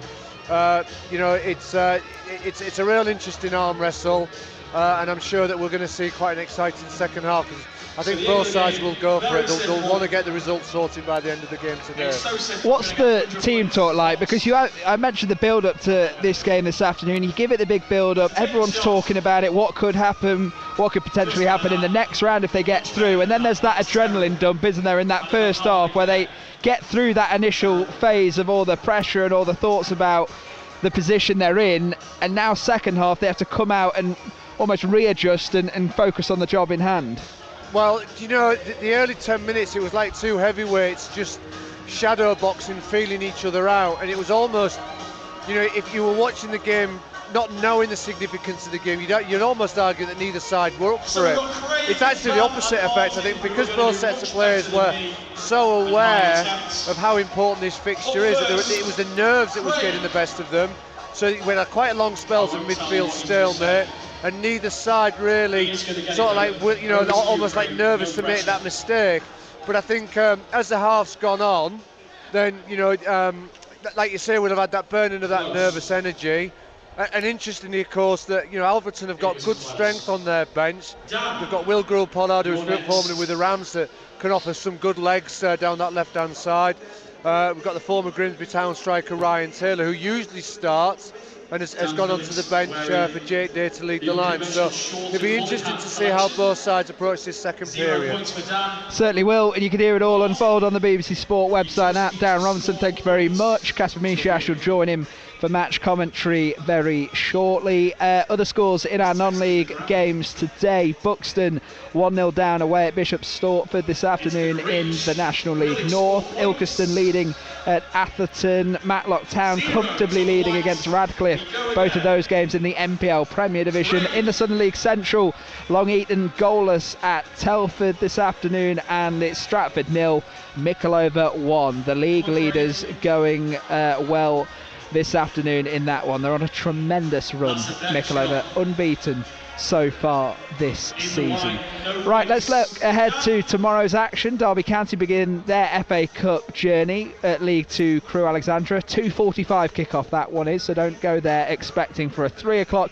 Remember, 2:45. Lee Bell's Alex side are doing well so far this season, sitting 5th in the table. And Rams boss Paul Ward knows it'll be a tough game. Lee's done really well this year. I think they've played really well in the games I've watched. They're really expansive, really brave, youthful, athletic, and they've been unbelievable on set pieces. Not many. Respect to Crewe, there's a lot of things you think of Crewe. You probably don't think they'd score the most off set pieces in that league, but they have. So we'll have to defend well against them. And I know that they'll go into the game thinking it's a good opportunity to play in a team in the league above. But they'll think it's a good opportunity for the younger players to show what they can do. So they'll be fully motivated.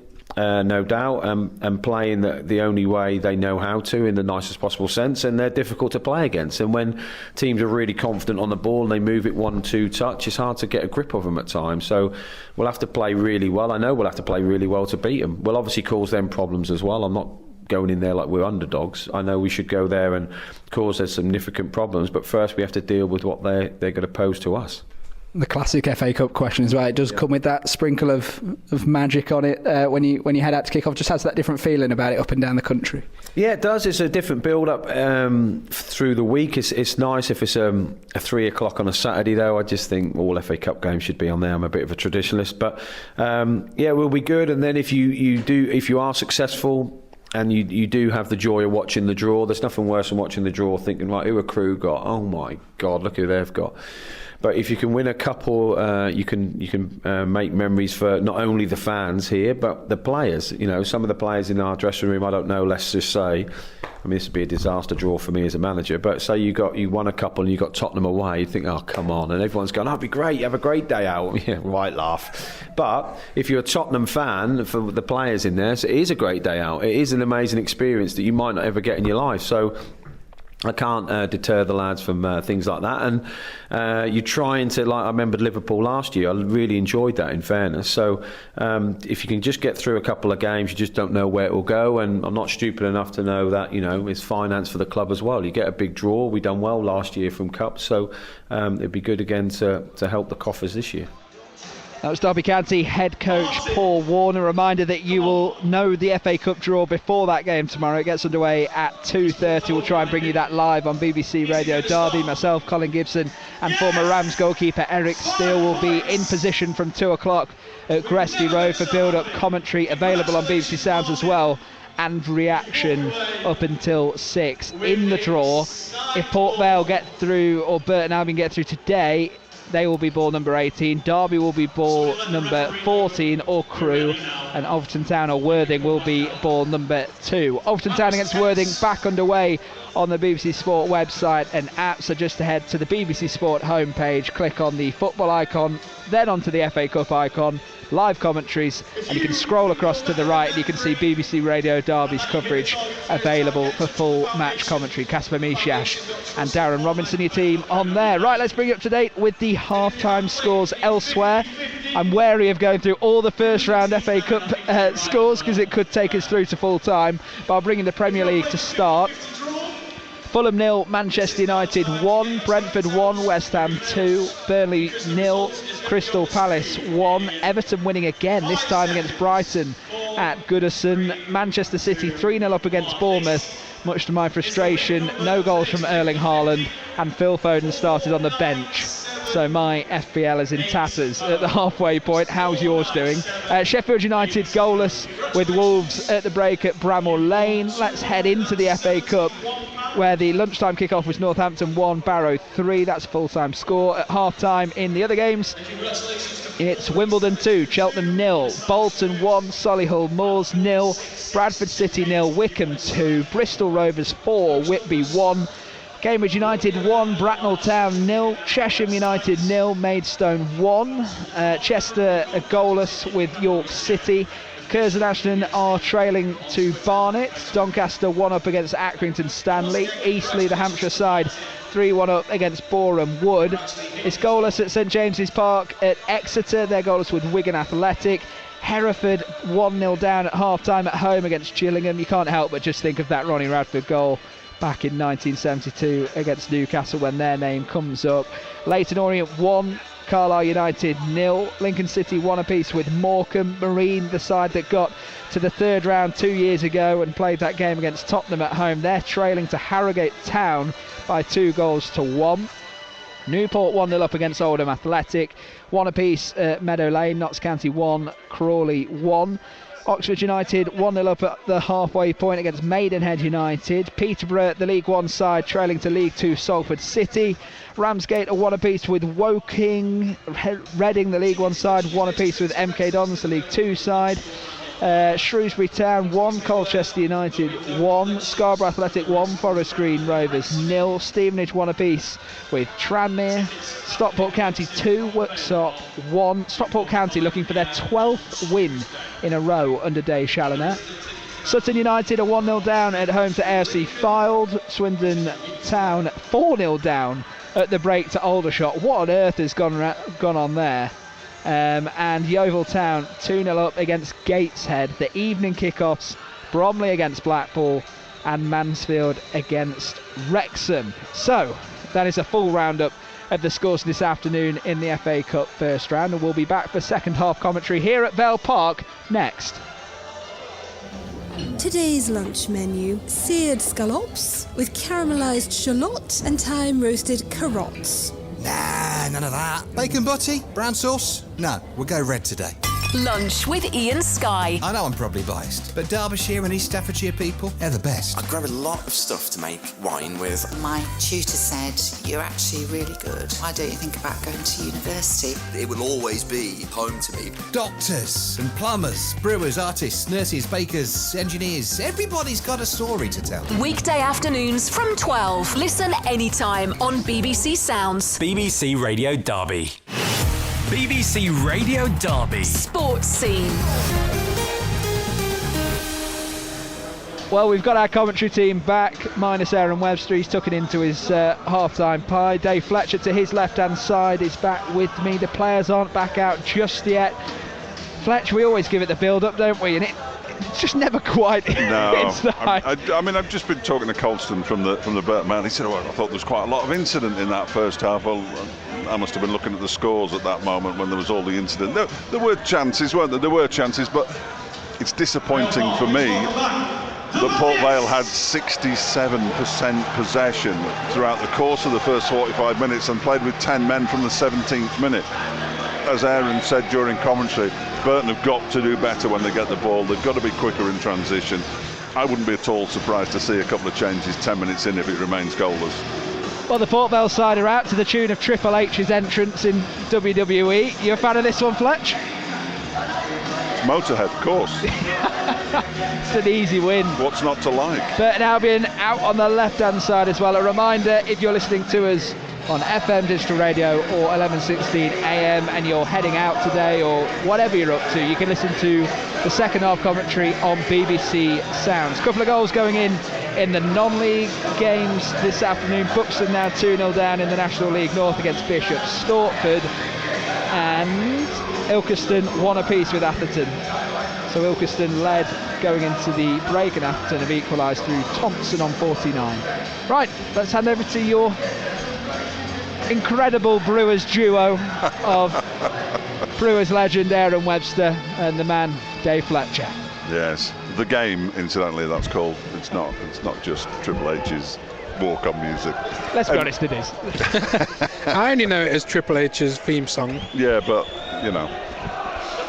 Anyway, we're about to get back underway. No changes at half-time to either side. Port Vale down to 10 men. No Nathan Smith, sent off after 17 minutes. I'll run you through the two sides as we get underway at the start of the second half. Conor Ripley in goal for Port Vale. Lewis Cass, Tom Sang, Jason Lowe and James Plant. Effectively a back four now. Arblaster, Ojo and Devine in midfield with Garrity in support of Ikpeazu as our referee Simon Mather gets us back underway. And Burton Albion launch the ball towards this near right-hand side. They're kicking from left to right in the second half as we look from the main stand here at the Wembley of the North. And Port Vale trying to get going down the left-hand side, but fail singularly. The Burton Albion back 4, even though it turns into a 6 with Walker and Carriol now playing in the wide roles. Jake Labala. Berrily Labala is up front as the lone striker. Oshalaja and Helm just behind him. Joe Powell in that quarterback role. And it's Caprice, Sweeney, Moon and Hamer. Nominally the back 4. Hamer playing on the left-hand side this afternoon and Caprice on the right. The ball is with Ryan Sweeney on the edge of his own penalty area. What do you want to see in this second half, Aaron?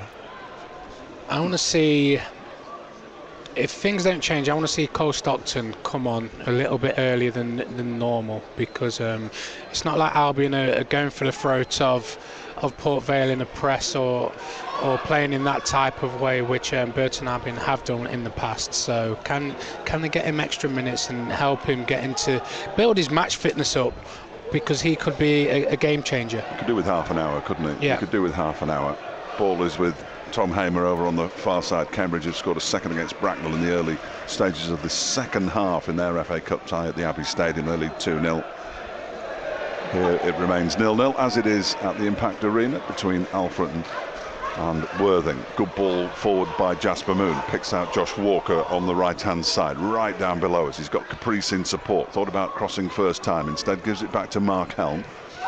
And Helm will turn back and give it to Jasper Moon once again, just inside his own half. Short ball forward to Joe Powell. You can hear the Burton fans. You can hear the Vale fans. The Port Vale fans were very exercised during that first half. Labala just runs offside, so the ball forward isn't on for Mustafa Carriol over on the far side of the left. Now he's offside, so the ball goes back to Ryan Sweeney. Forward to Hamer, now with Joe Powell. Powell, little touch back to Hamer. Forward to Oshalaja on the halfway line. Nice touch to Carriol. Carriol carries it forward, tries to play the ball forward to Labala, but it doesn't get through. But Burton get it back because Port Vale are slightly profligate with possession on that occasion. Lincoln 1, Morecambe 2 now. Tom Bloxham has put Morecambe ahead at Sincil Bank. Here's Mark Helm. Ojo, arms all over him, pulling his shirt. Referee says play on, which he has done for shirt tugging all through the game. And now it's with Mustafa Carriol wide on the left-hand side into the penalty area, onto his right foot. Might go for goal, does go for goal. Took a little deflection and eventually rebounds off another defender and is put into touch on the near side for a Burton Albion throw. Yeah, and that's what I mentioned in the first half and at half-time, Fletch. Albion need to move the ball quicker. So in this instance, it was a good ball into midfield from Jake Caprice, and then Josh Walker plays from basically left to right. And then it opens up space because it's a wide pitch, they've got to move it left to right a lot quicker to then isolate Port Vale defenders in one-on-one situations. Or can Albion work even harder to create overloads with 2v1s and 3v2s? But that's why Mustafa Carriol gets to cut inside his couple of men then, because they move the ball across the pitch a lot quicker than they did in the first period. Tom Hamer went on a galloping run down the left-hand side and was completely ignored. The ball back with Ryan Sweeney, who plays it square to Jasper Moon. Aldershot have got a 5th at Swindon. No idea. Harrogate are 3-1 up at Marine. Morecambe I told you about, and it's Leyton Orient 1, Carlisle United 1 now, and Bolton Wanderers lead Solihull Moors by 2-0 in the FA Cup. 0-0 here it remains. Josh Walker on halfway. Short pass from Caprice, who's running forward down the right-hand side onto a Mark Helm ball. He loops the ball into centre field. Absolutely nothing that Labala could do with it. Helm picks it up though, and he's fouled. Free kick to Burton Albion. Ojo with a little foot in there. It wasn't much of a touch, but it was enough to send him to the ground. Yeah, it was a foul. It was just late. Really good anticipation in winning the second ball from Mark Helm. He did that really well in the first half, which resulted in Nathan Smith being sent off. And it looks like it's in similar area, just at the different end of the pitch, and this is where Joe Powell hit the top of the crossbar from, so I'm sure he'll be looking to hit the target this time. 3-man Port Vale wall being directed by Connor Ripley. Carriol also standing over the ball. Good luck getting it away from Joe Powell. Powell steadies himself. Referee blows the whistle. 5 minutes gone in the second half. Powell whips it in towards the near post, almost goes through Ripley's hands. He gets enough on it to push it over the bar, but I'll tell you what, he struggled there. Dom's playing devil's advocate here. He said it's because of the ball, the new ball, that's why he's not caught it. Connor Ripley does go to catch the ball, but it squirms through his hands, and luckily for himself, over the top of the Vale crossbar. Too light to catch. Powell with the corner from the right-hand side. Goes towards the back post. Hamer tries to get a hand on it but can't. Helm nods it back into the penalty area. Unfortunately, it landed at Des Yoshilaj's feet and he had his back to goal. And Ikpeazu races, as only Ikpeazu can, towards halfway, loses the ball and thumps the ground in frustration. And Burton Albion have it back at the back. Warrington Town are leading at Gloucester City. Is that in the FA Cup? Probably isn't. I always like the look at Warrington Town squads. It's such a non-footballing town, but their football team is doing pretty well these days. They might be in National North. Here is Tom Hamer on the left-hand side. Dom's just you need to do your research. Double checking for it. It is a National North game. Again, Labala steady. Labala goes offside. He's been nibbling today. I don't know what's happened. He's been nibbling. Here's a scoreline. Swindon 0, Aldershot 6 in the FA Cup. 6-0 away at Swindon. Carriol, left-hand side, 15 yards inside the Port Vale half. Short pass to Labala, who's dropped a little deeper this time to make sure he doesn't run offside. And now he gives it back to Carriol. Cuts infield on his right foot, then checks, gives it to Oshilaja. He doesn't really want it on his left. Back to Carroll. It's all a bit too tight and there are a lot of defenders back now. Infield it goes to Jake Caprice. He might have a shot but declines and gives it to Walker wide on the right hand side. Walker goes forward. He will have a shot with his left foot. Should have passed it. It's gone back behind for a goal kick. I think that switch of play was needed 10 passes before it actually came out, Fletcher. Again, it enabled Port Vale to get back in the numbers, be tough not to kind of crack. They've got to keep moving. That was just play left to right. So slowly. You might have to switch it 2 or 3 times, but then with you shifting and moving the Port Vale team in their shape, a gap may open up just for a forward pass to break a line then. Big goal gone in at Broadhall Way. Rob Apter has scored and Tranmere leads Stevenage by 2-1, having been a goal down early on. Ball back with Connor Ripley inside his penalty area. Goes long, straight onto the straight onto the thigh of Jasper Moon, who does well in the end. It actually ricocheted behind him. Ikpeazu almost nipped in. Moon recovered, and now Crocombe clears it long downfield. Headed up in the air by James Plant. Walker does well, and it's taken forward by Caprice to Helm, and now Powell driving forward. He's urged to shoot. Gives it to the left-hand side, and Carriol socks halfway up his shins into the penalty area on his right foot. Pulls it back to Hamer. Hamer goes in field. Offside flag stays down. Chance here. Shot comes in from Oshilaja. Takes a deflection and saved by the legs of Connor Ripley. Powell gives it back to Oshilaja. Then he gets the cross in. Walker's arriving late at the far post. Might fall for Helm here. Helm can't get his shot away. Neither can Labala. And it's cleared out to the penalty area. Burton have got to be careful they're not caught on the break here. And Hamer's read that one really nicely. Raced into the centre circle to regain possession for the Brewers. But they're slowly building up a head of steam here, Burton Albion. Wide to the left-hand side. And Mustafa Carriol goes past his man. Crosses it in low. Des Yoshilajah sticks out a right foot. Makes no connection. Port Vale can clear it away again, but it's won back as it hits the heels of Ojo. Helm gives it to Caprice. Caprice with an absolute shocker of a pass straight into touch on the near side. Walker no chance. Throw in Port Vale. Albion are warming up, Fletch. This is what the game needs to look like for the next 40 minutes. Backs against the walls for Port Vale. Albion taking more risks. Now you can see with that sequence of blocks what Port Vale had to do, or Albion passing wide. They were brave enough to leave just Jasper Moon and Ryan Sweeney to deal with Ikpeazu, and everyone else's sort of fullbacks the shackles have been taken off them now, adding into players like Deji Oshilaja, Mark Helm being able to get in the box as well, rather than them just being on the periphery of it, on the edge of the box. Ikpeazu's race is run, and Ryan Loft has replaced him up front for Port Vale, who are in possession at the back. Lewis Cass plays it back to Connor Ripley. And the ball goes long. Buxton are now 3-0 down at Bishop Stortford in the National North. After their good win against Tamworth in midweek, that'll be disappointing for the Bucks. Ripley clips it forward straight onto the head of Ryan Sweeney, who nods it down inside the centre circle, but it's been picked up here by Alfie Devine. Devine pokes it forward. Jasper Moon has to be careful here, gets back to the edge of his own penalty area. He has the ball at his feet, plays it against Devine and behind for a goal kick.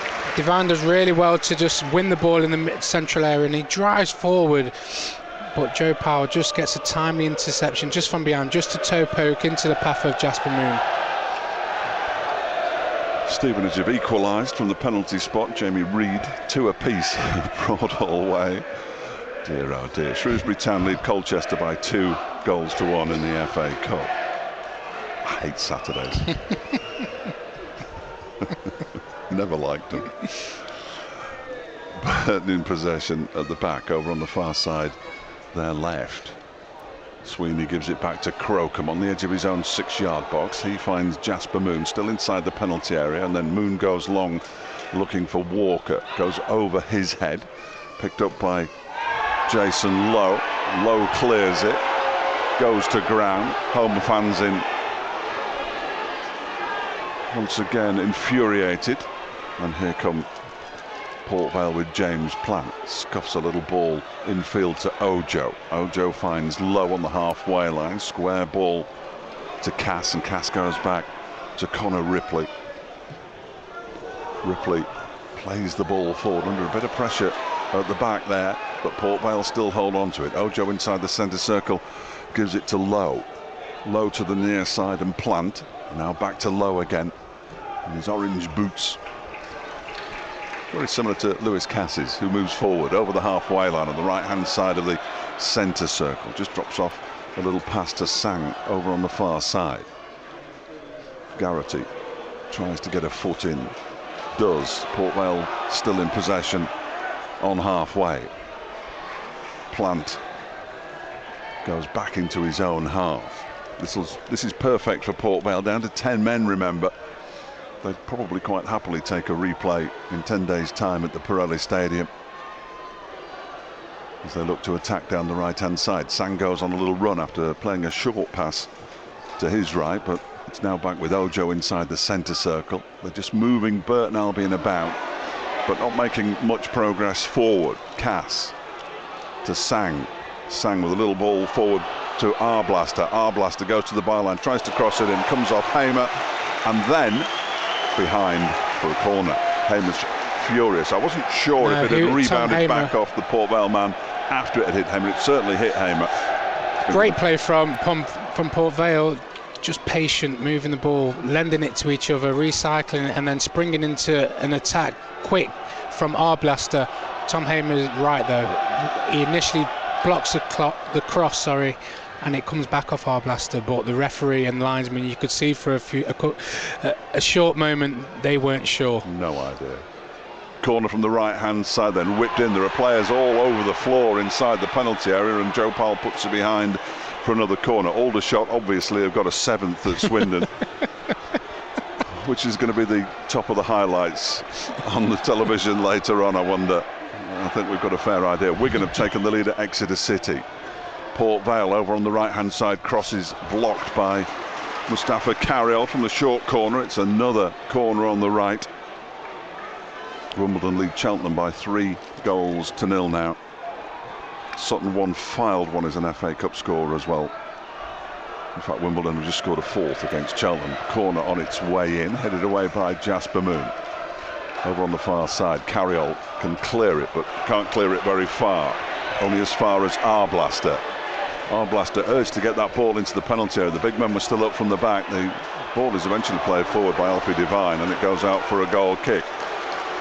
Disappointing ball forward, I think it's fair to say. In the end, there was a disappointing pass and run. Here he comes. Here he comes. Within saying that, Fletch, with Albion being passive when Vale last had possession, they've won a corner, and the ball's been in Burton Albion's defensive third for the last 2 minutes. Yeah. They've won back-to-back-to-back corners, adding to the pressure Albion probably shouldn't be on, because they've got to go and hunt them and press them a little bit more higher up the pitch, because they have got an extra player on the pitch. Burton Albion have got a new player on the pitch. It's Cole Stockton has replaced Verily Labala. So Stockton has a good half hour plus stoppage time to make an impression. Hasn't started a game for Burton since the game at Blackpool on the opening day of the season. Ball played forward. Chance here for Burton Albion. Into the penalty area goes Desi Oshalaja. A good challenge comes in to dispossess him, but it is a Burton corner. What a fantastic tackle by Cass. Recovery run. It's a lovely ball played in between defenders. You probably just want it to be Mustafa Carriol on the end of that rather than Deji Oshalaja, who would probably roll it into Cole Stockton's area to tap in. Corner is on its way in. It's headed away by Ryan Loft, only as far as Jake Caprice. Oh, Caprice turns and sends it back to Jasper Moon on the halfway line. The away fans slightly frustrated at that. Now Caprice has it wide on the right from a Tom Helm pass. Walker stays onside, level with the edge of the penalty area, tight with the touchline down below us on the Burton Albion right. Helm gives it to Joe Powell. Powell with a left-footed ball wide to the far side, brought under control by Mustafa Carriol. Stockton lurking inside the penalty area. Carriol goes to the byline and pulls it back. It's cleared, but only as far as Joe Powell. Doesn't control it first time, so can't get the shot away. Hamer has it. Hamer clips it into the penalty area. Over Sweeney's head, hits Walker, hits the defender, corner. Wow, that was interesting. Manchester City have got a fourth, incidentally. Phil Foden this time, everybody. That's pleased Dominic for some reason. Southport lead at Rush Hall Olympic in the FA Cup. Sutton 2, Fylde 1 now. Again, a good cross comes into the box, Fletch, because of the switch of play. Joe Powell to Mustafa Carriol, who again, step over, drop of the shoulder, get into the byline. Now Albion have more men in the box. Corner from the right-hand side will be taken by Joe Powell, on its way into the near post, headed away. Mark Helm will look to pick it up. Decides against the ball forward, gives it to Jasper Moon.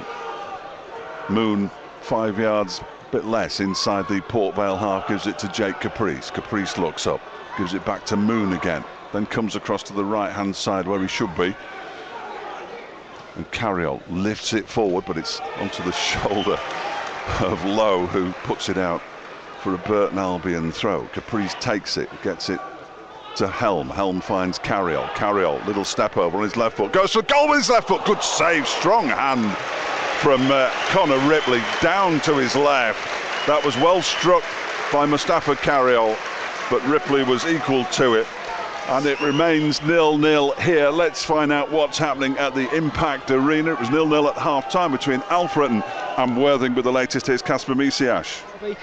Yes, Dave, it's still goalless here at the Impact Arena. Alfreton have started brighter in the second half, but still no clear-cut chances, as now we've got Waldock on the ball just outside the area, but he's being intercepted and dispossessed. But yes, it's been a brighter half for Alfreton, but no clear chances. Still goalless here.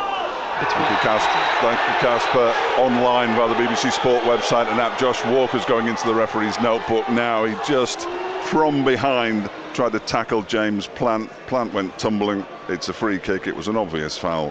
It's another Burton Albion player into the referee's notebook. Yeah, probably the most obvious booking of the day.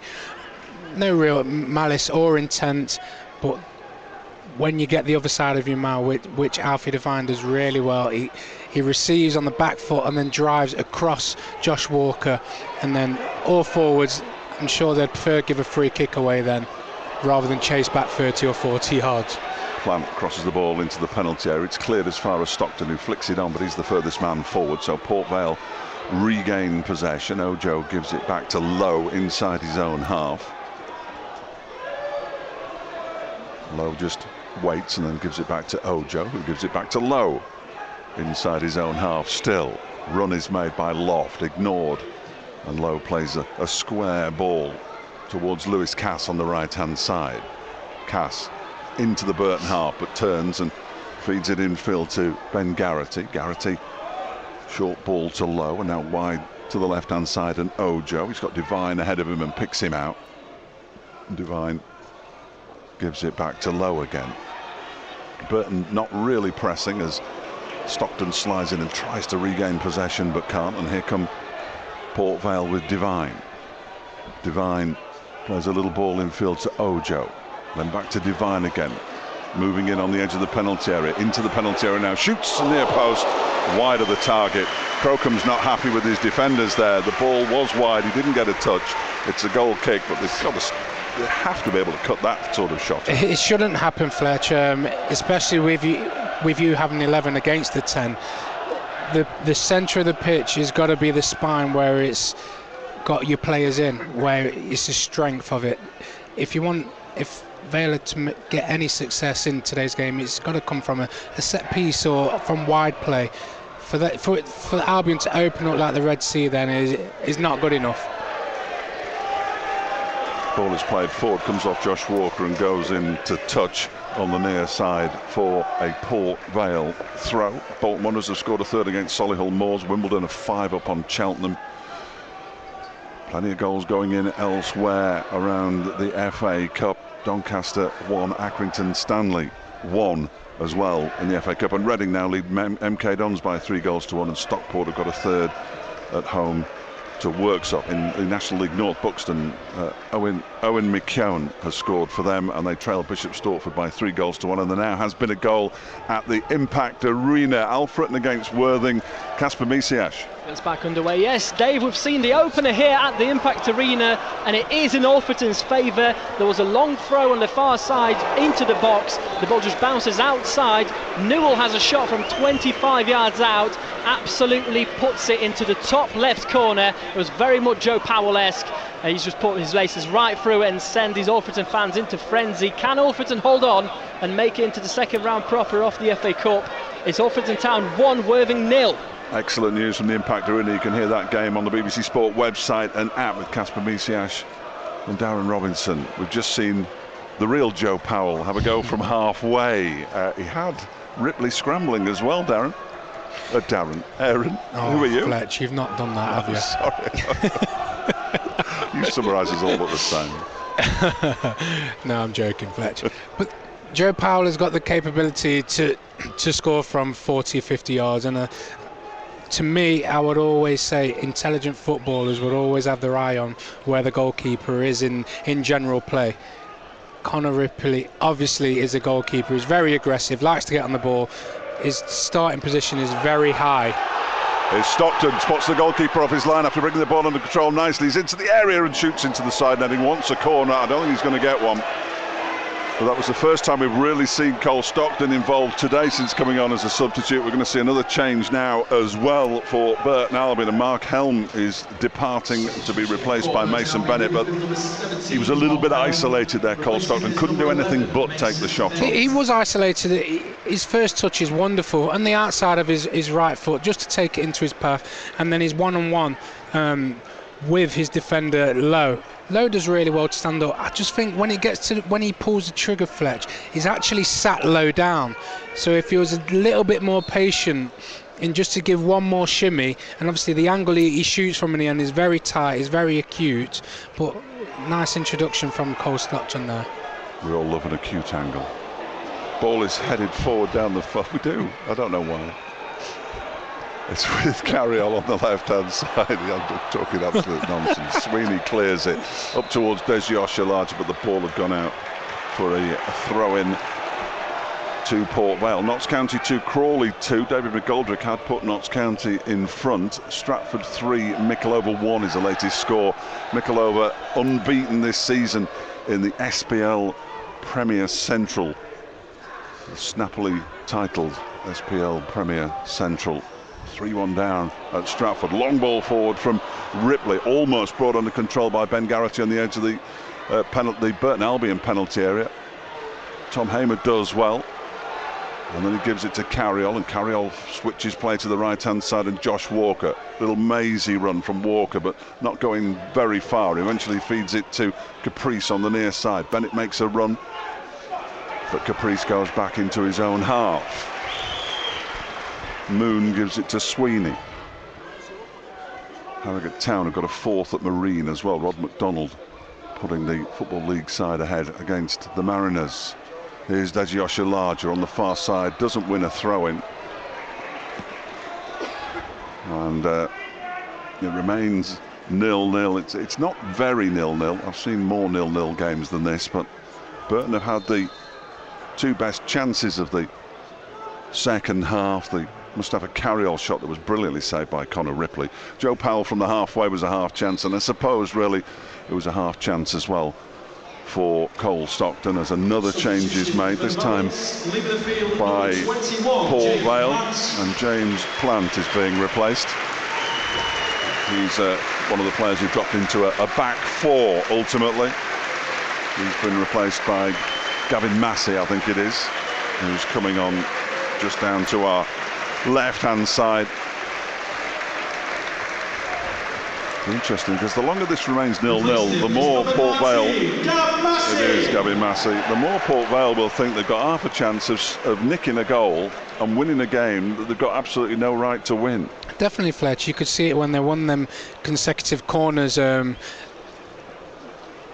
Putting that ball into Albion's box, it's asking them a question. It's in front of the home fans there, and even now in the last couple of minutes they've gone from back to front a couple more times with Loft up there, which they haven't necessarily done in the game. Well, since the first half with Ikpeazu.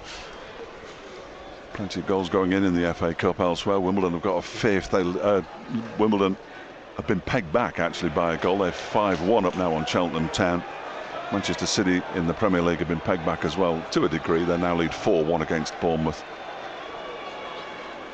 Bristol Rovers 5, Whitby Town 2 now. Stockport have got a fourth against Worksop. They lead 4-1, and Accrington have equalised at Doncaster Rovers, which is where Burton are on Tuesday night in the EFL Trophy, and we're all really looking forward to it. 18 minutes to go here. 7 o'clock start, don't be late. Not you, the listener. Crocombe on the edge of his own penalty area, weighing up his options, and plays it short to Ryan Sweeney. Sweeney plays it forward to Carriol. Carriol plays it back to Sweeney, and now it's back with Max Crocombe again.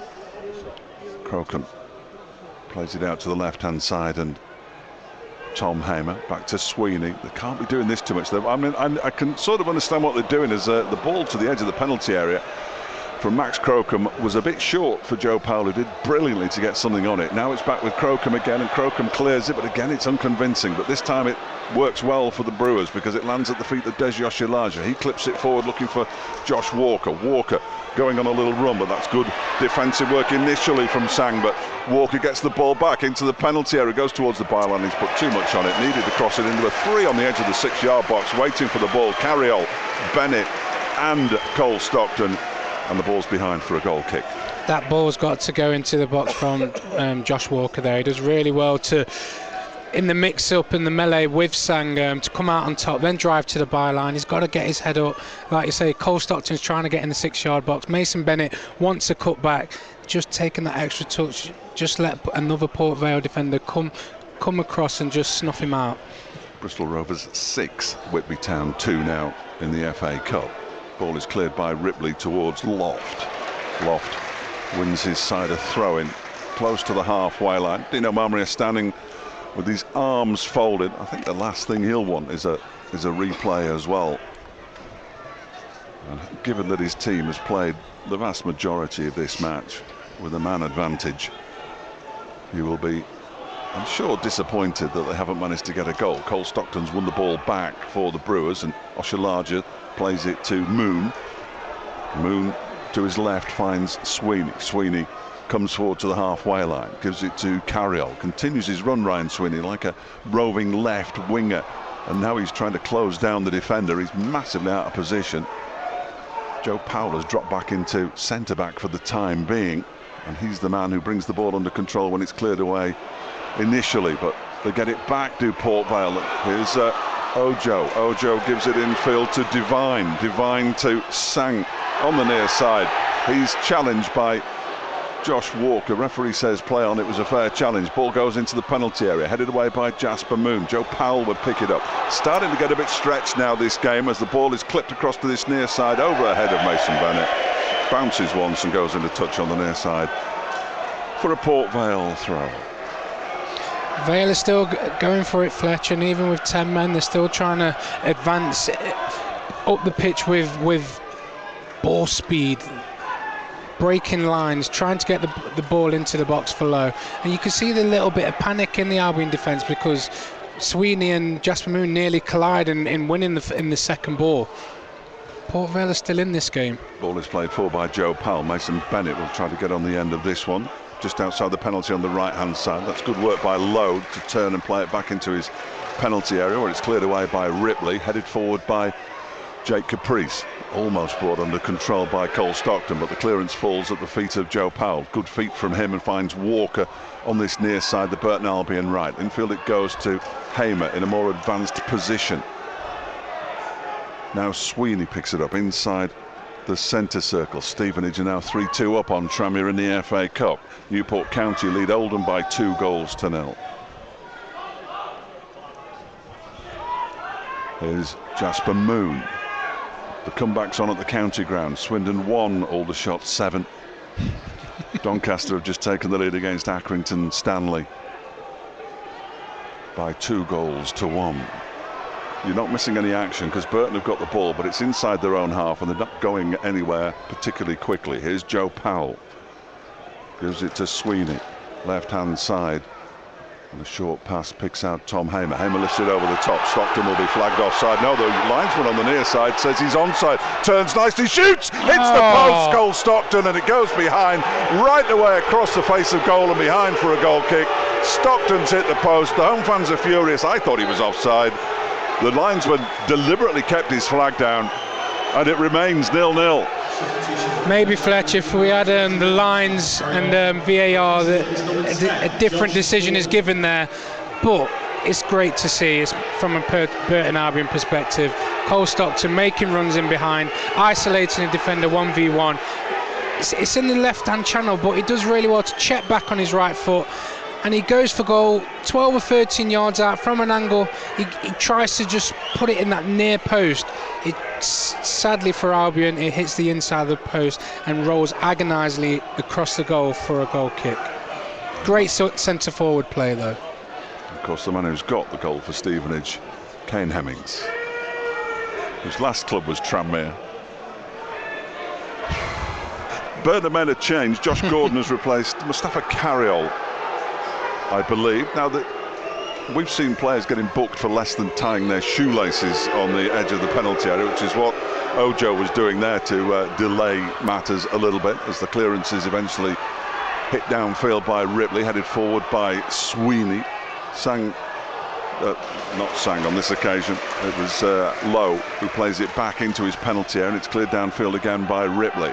Little flick on there by Garrity all the way through to Max Crocombe.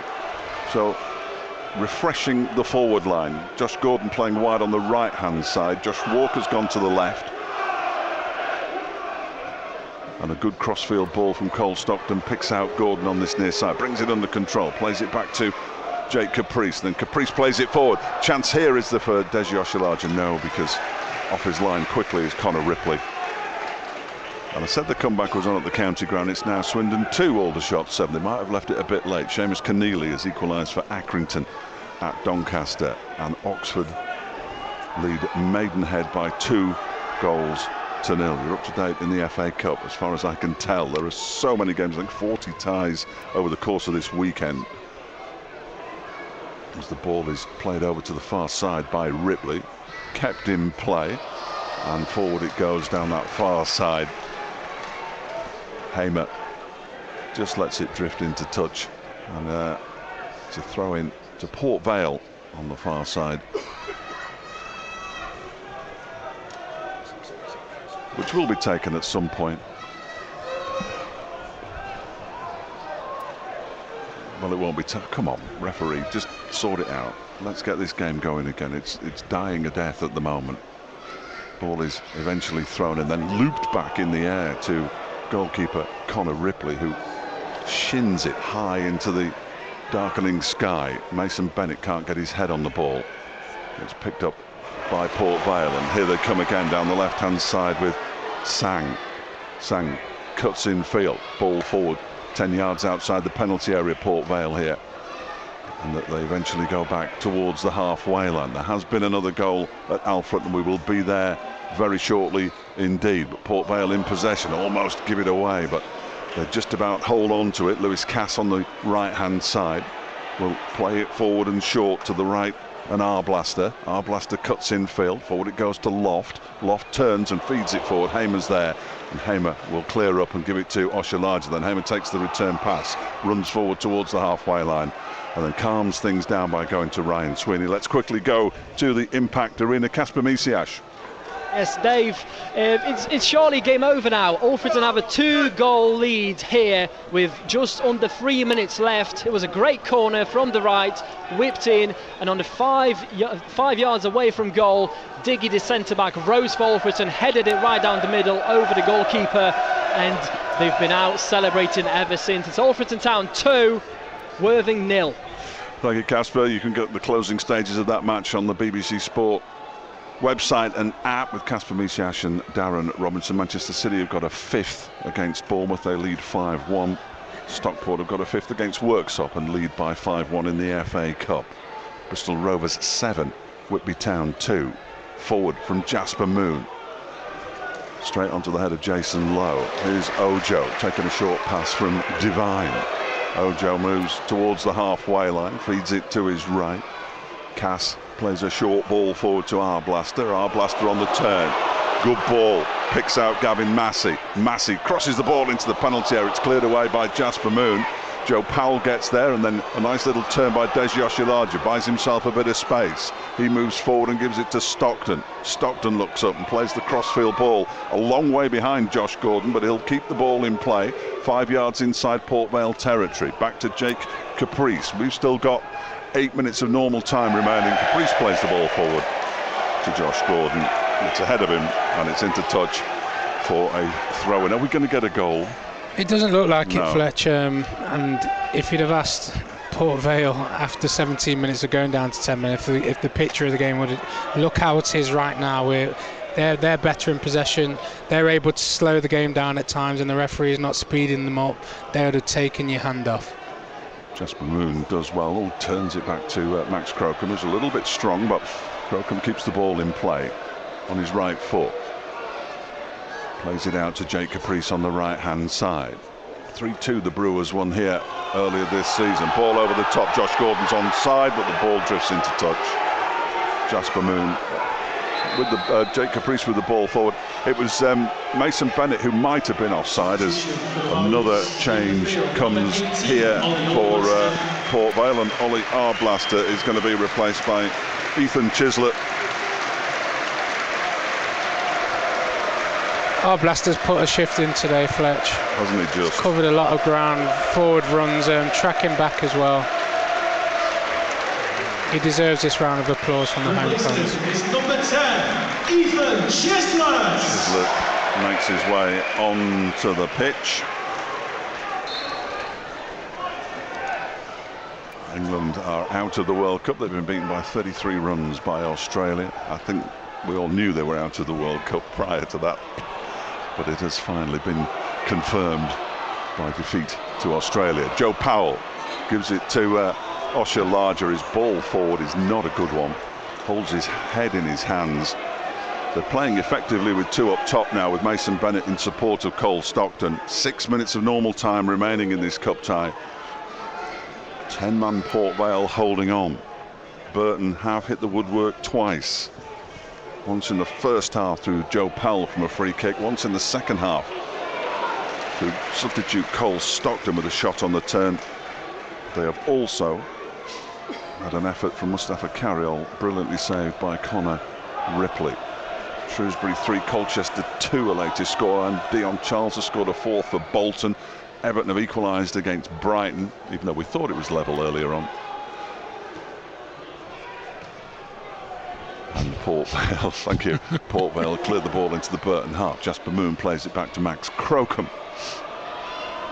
Crocombe gives it to Sweeney, and now wide to the left-hand side. And Hamer plays it forward, looking for Desi Oshilaja, who can't bring it under control, Des. And away come Port Vale again. Divine, the dangerous Divine, is running forward to the left-hand side. A sliding challenge from Josh Gordon doesn't halt him. He's inside the penalty area. Crosses it deep to the far post. What a save from Max Crocombe that is. And then the shot on the rebound is sent wide. I think it was Loft with the effort from no more than 5 yards out. Crocombe makes a remarkable save to keep Burton level. I'm going to give you some alliteration now, Fletch. The dangerous Divine puts a delicious ball into the Burton Albion box. I was just thinking, Fletch, about shots created, chances. That's the first save that Max Crocombe's really had to make in this game today, and it's a timely one. We're in the 86th minute, point blank, 2 or 3 yards out. What a save from Max. Great play from Divine, but this is where the game's come to. There's an edge now, Fletch. There shouldn't be an edge in this game. Albion should, I would like to have thought, being away and clear on this big pitch against 10 men, but they haven't taken the game to Vale. Harrogate Town have got a 5th in the FA Cup at Marine. Manchester City have got a 6th at home to Bournemouth. Nathan Ake on this occasion gets the goal as Jake Caprice comes in on the halfway line and commits a foul. They're looking to get on with it quickly here, Port Vale, and they do. Ethan Chislett plays the ball to the left-hand side, and Tom Sang has got support to his left, cuts inside though and plays it to Ojo with a short ball forward to the edge of the penalty area. Infield it goes to Chislett. He clips it forward, but it goes through to Max Crocombe in the Burton Albion goal. Scarborough 1, Forest Green 1. Forest Green equalising 3 minutes into stoppage time up in North Yorkshire. Hereford 0, Gillingham 2, Cambridge 2, Bracknell 1, Exeter 0, Wigan 2, and Rushall 2, Southport 3 now in the FA Cup. Here is Jasper Moon, ball to Jake Caprice. We're inside the final 3 minutes of normal time in this FA Cup first round tie at Vale Park. Tranmere have equalised again. It's 3-3. Kieran Morris a minute into stoppage time at Broadhall Way. Ball back with Lewis Cass just inside his own half. Look where Ripley is now. If they lose the ball, he's in absolute no man's land. He's in possession, left-hand corner of his penalty area. It is remarkable. Clips it forward. His trust, Fletch. Yeah. He knows that the players ahead of him will use the ball, but what Albion players are thinking is they know they'll always go on pass to Ripley. So in that instance, Cole Stockton actually blocked the pass to Ripley, who was acting as a left centre half. But Ripley would take that position up because on the far side it was Cass who stayed in possession and they didn't give the ball away. Divine again in possession with a crossfield ball. It's Mason Bennett who's down. He slowly gets back to his feet. Ball still in play. Here is Jason Lowe on the edge of the centre circle inside his own half. The home fans can sense that their side might have it in them to nick a winner here with just 10 men. It's not just the fans, Fletcher, it's the players as well. They think they can win this game. Even when they've won the free kick in the centre of the pitch a minute ago, they were trying to play it really quick, weren't they? They weren't biding time or thinking, oh, we're down to 10 men, let's let the seconds die down, let's slow the game down. They think they can win this game. Alfreton through to the second round of the FA Cup with a 2-0 win over Worthing at the Impact Arena. Still 90 seconds plus stoppage time remaining at Vale Park for a potential winner for either side. It's 0-0. That's good work from Walker. Gets into the penalty area, puts the cross in. The defender falls on it, goes behind for a corner eventually. Is this the opportunity Burton Albion have been waiting for? Leyton Orient have scored a third against Carlisle. 3-1 they lead. Palace are 2 up at Burnley. Peterborough 2, Salford City 3. They're in stoppage time at London Road in the FA Cup. Approaching stoppage time here at Vale Park. 0-0. Corner will be taken by Joe Powell. Left-hand side, so it'll be an outswinger. Can Stockton get on the end of this one? He's already hit the post, remember.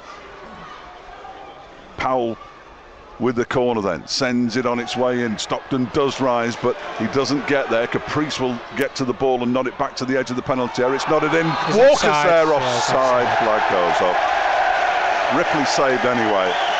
The linesman on the near side gets an extra cheer from the fans who thought he should have raised his flag earlier when Stockton hit the post. And Connor Ripley's got cramp.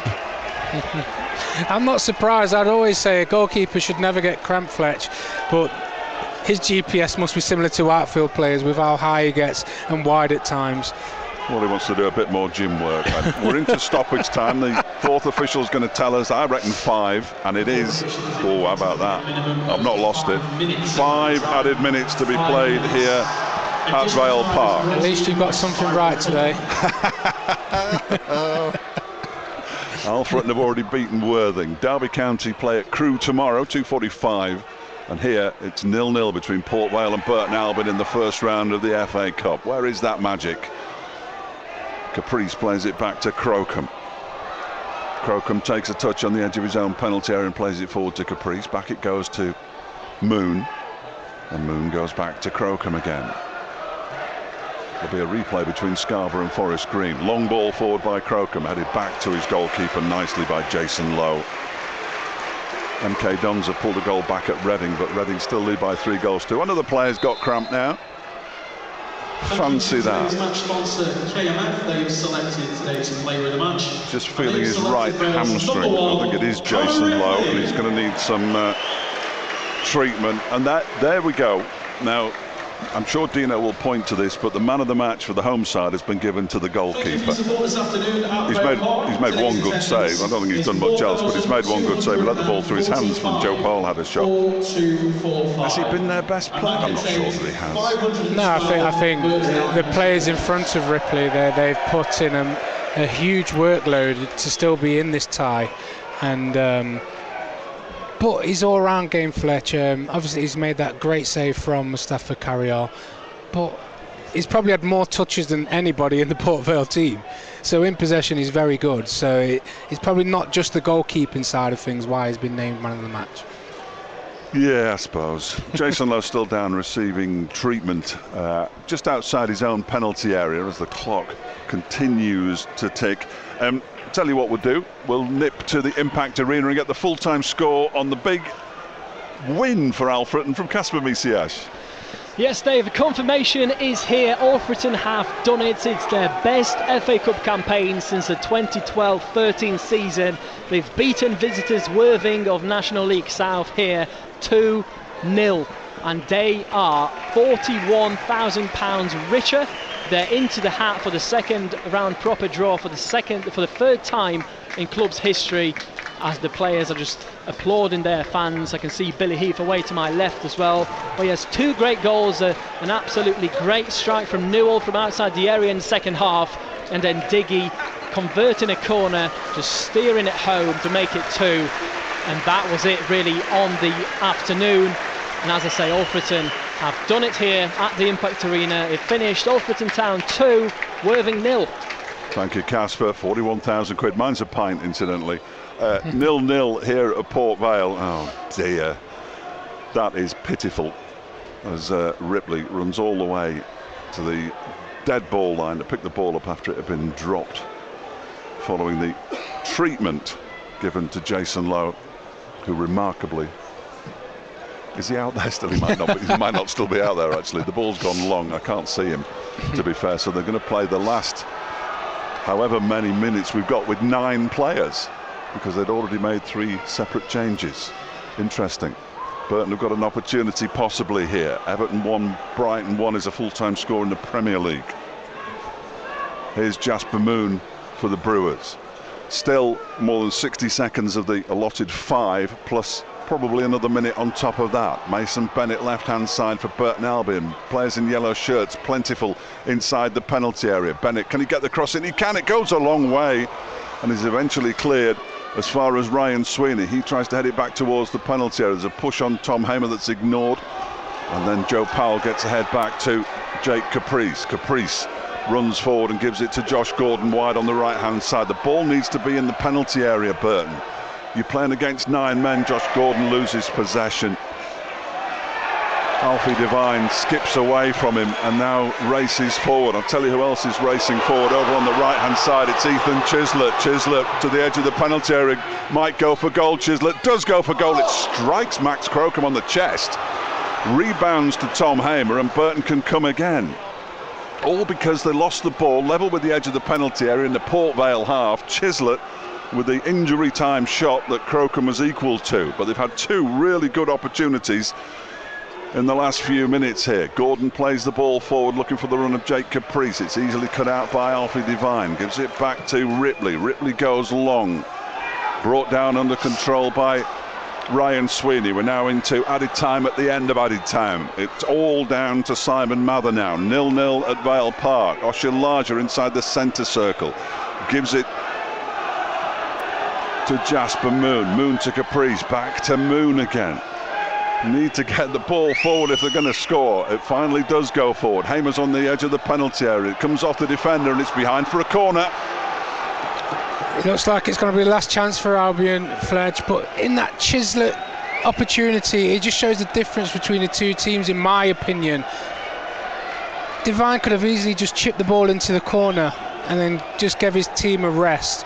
Players are getting cramped left, right and centre. No, they went for goal. Albion haven't played like that against 10 men for 70 minutes. Corner's been taken. They can't get the ball in the area, and then Mason Bennett and Joe Powell run into each other. They have won a throw-in.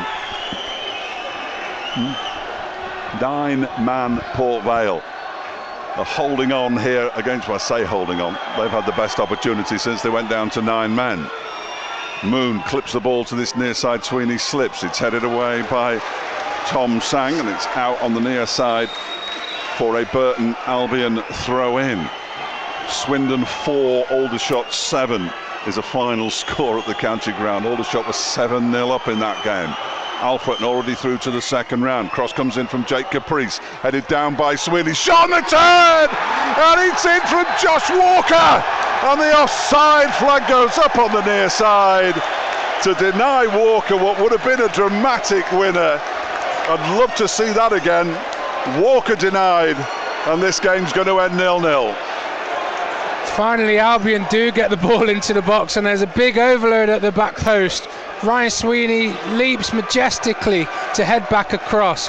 Unfortunately for Albion, it does look like Josh Walker is in an offside position. There's been a dramatic finish at Broadhall Way where Stevenage have scored in the 10th added minute to take a 4-3 lead against Tranmere, who've also had their goalkeeper Joe Murphy sent off. I do hate Saturdays. Ripley takes the free kick and the referee blows the final whistle. Walker's furious, absolutely furious, goes to the linesman and asks him, are you sure? It'll make no difference now, of course. Burton Albion, who hit the post, they hit the bar, and they had a goal ruled out deep into stoppage time. Will have to face Port Vale in a replay a week on Tuesday at the Pirelli Stadium, because it's finished at Vale Park. Burton Albion, Port Vale 0, Burton Albion 0. Thank you very much, Fletch. Yeah, tough way to end there for Burton Albion. Thought they had the winner, but no, they go on. Anyway, this evening on BBC Radio Derby, it's your chance to have your say.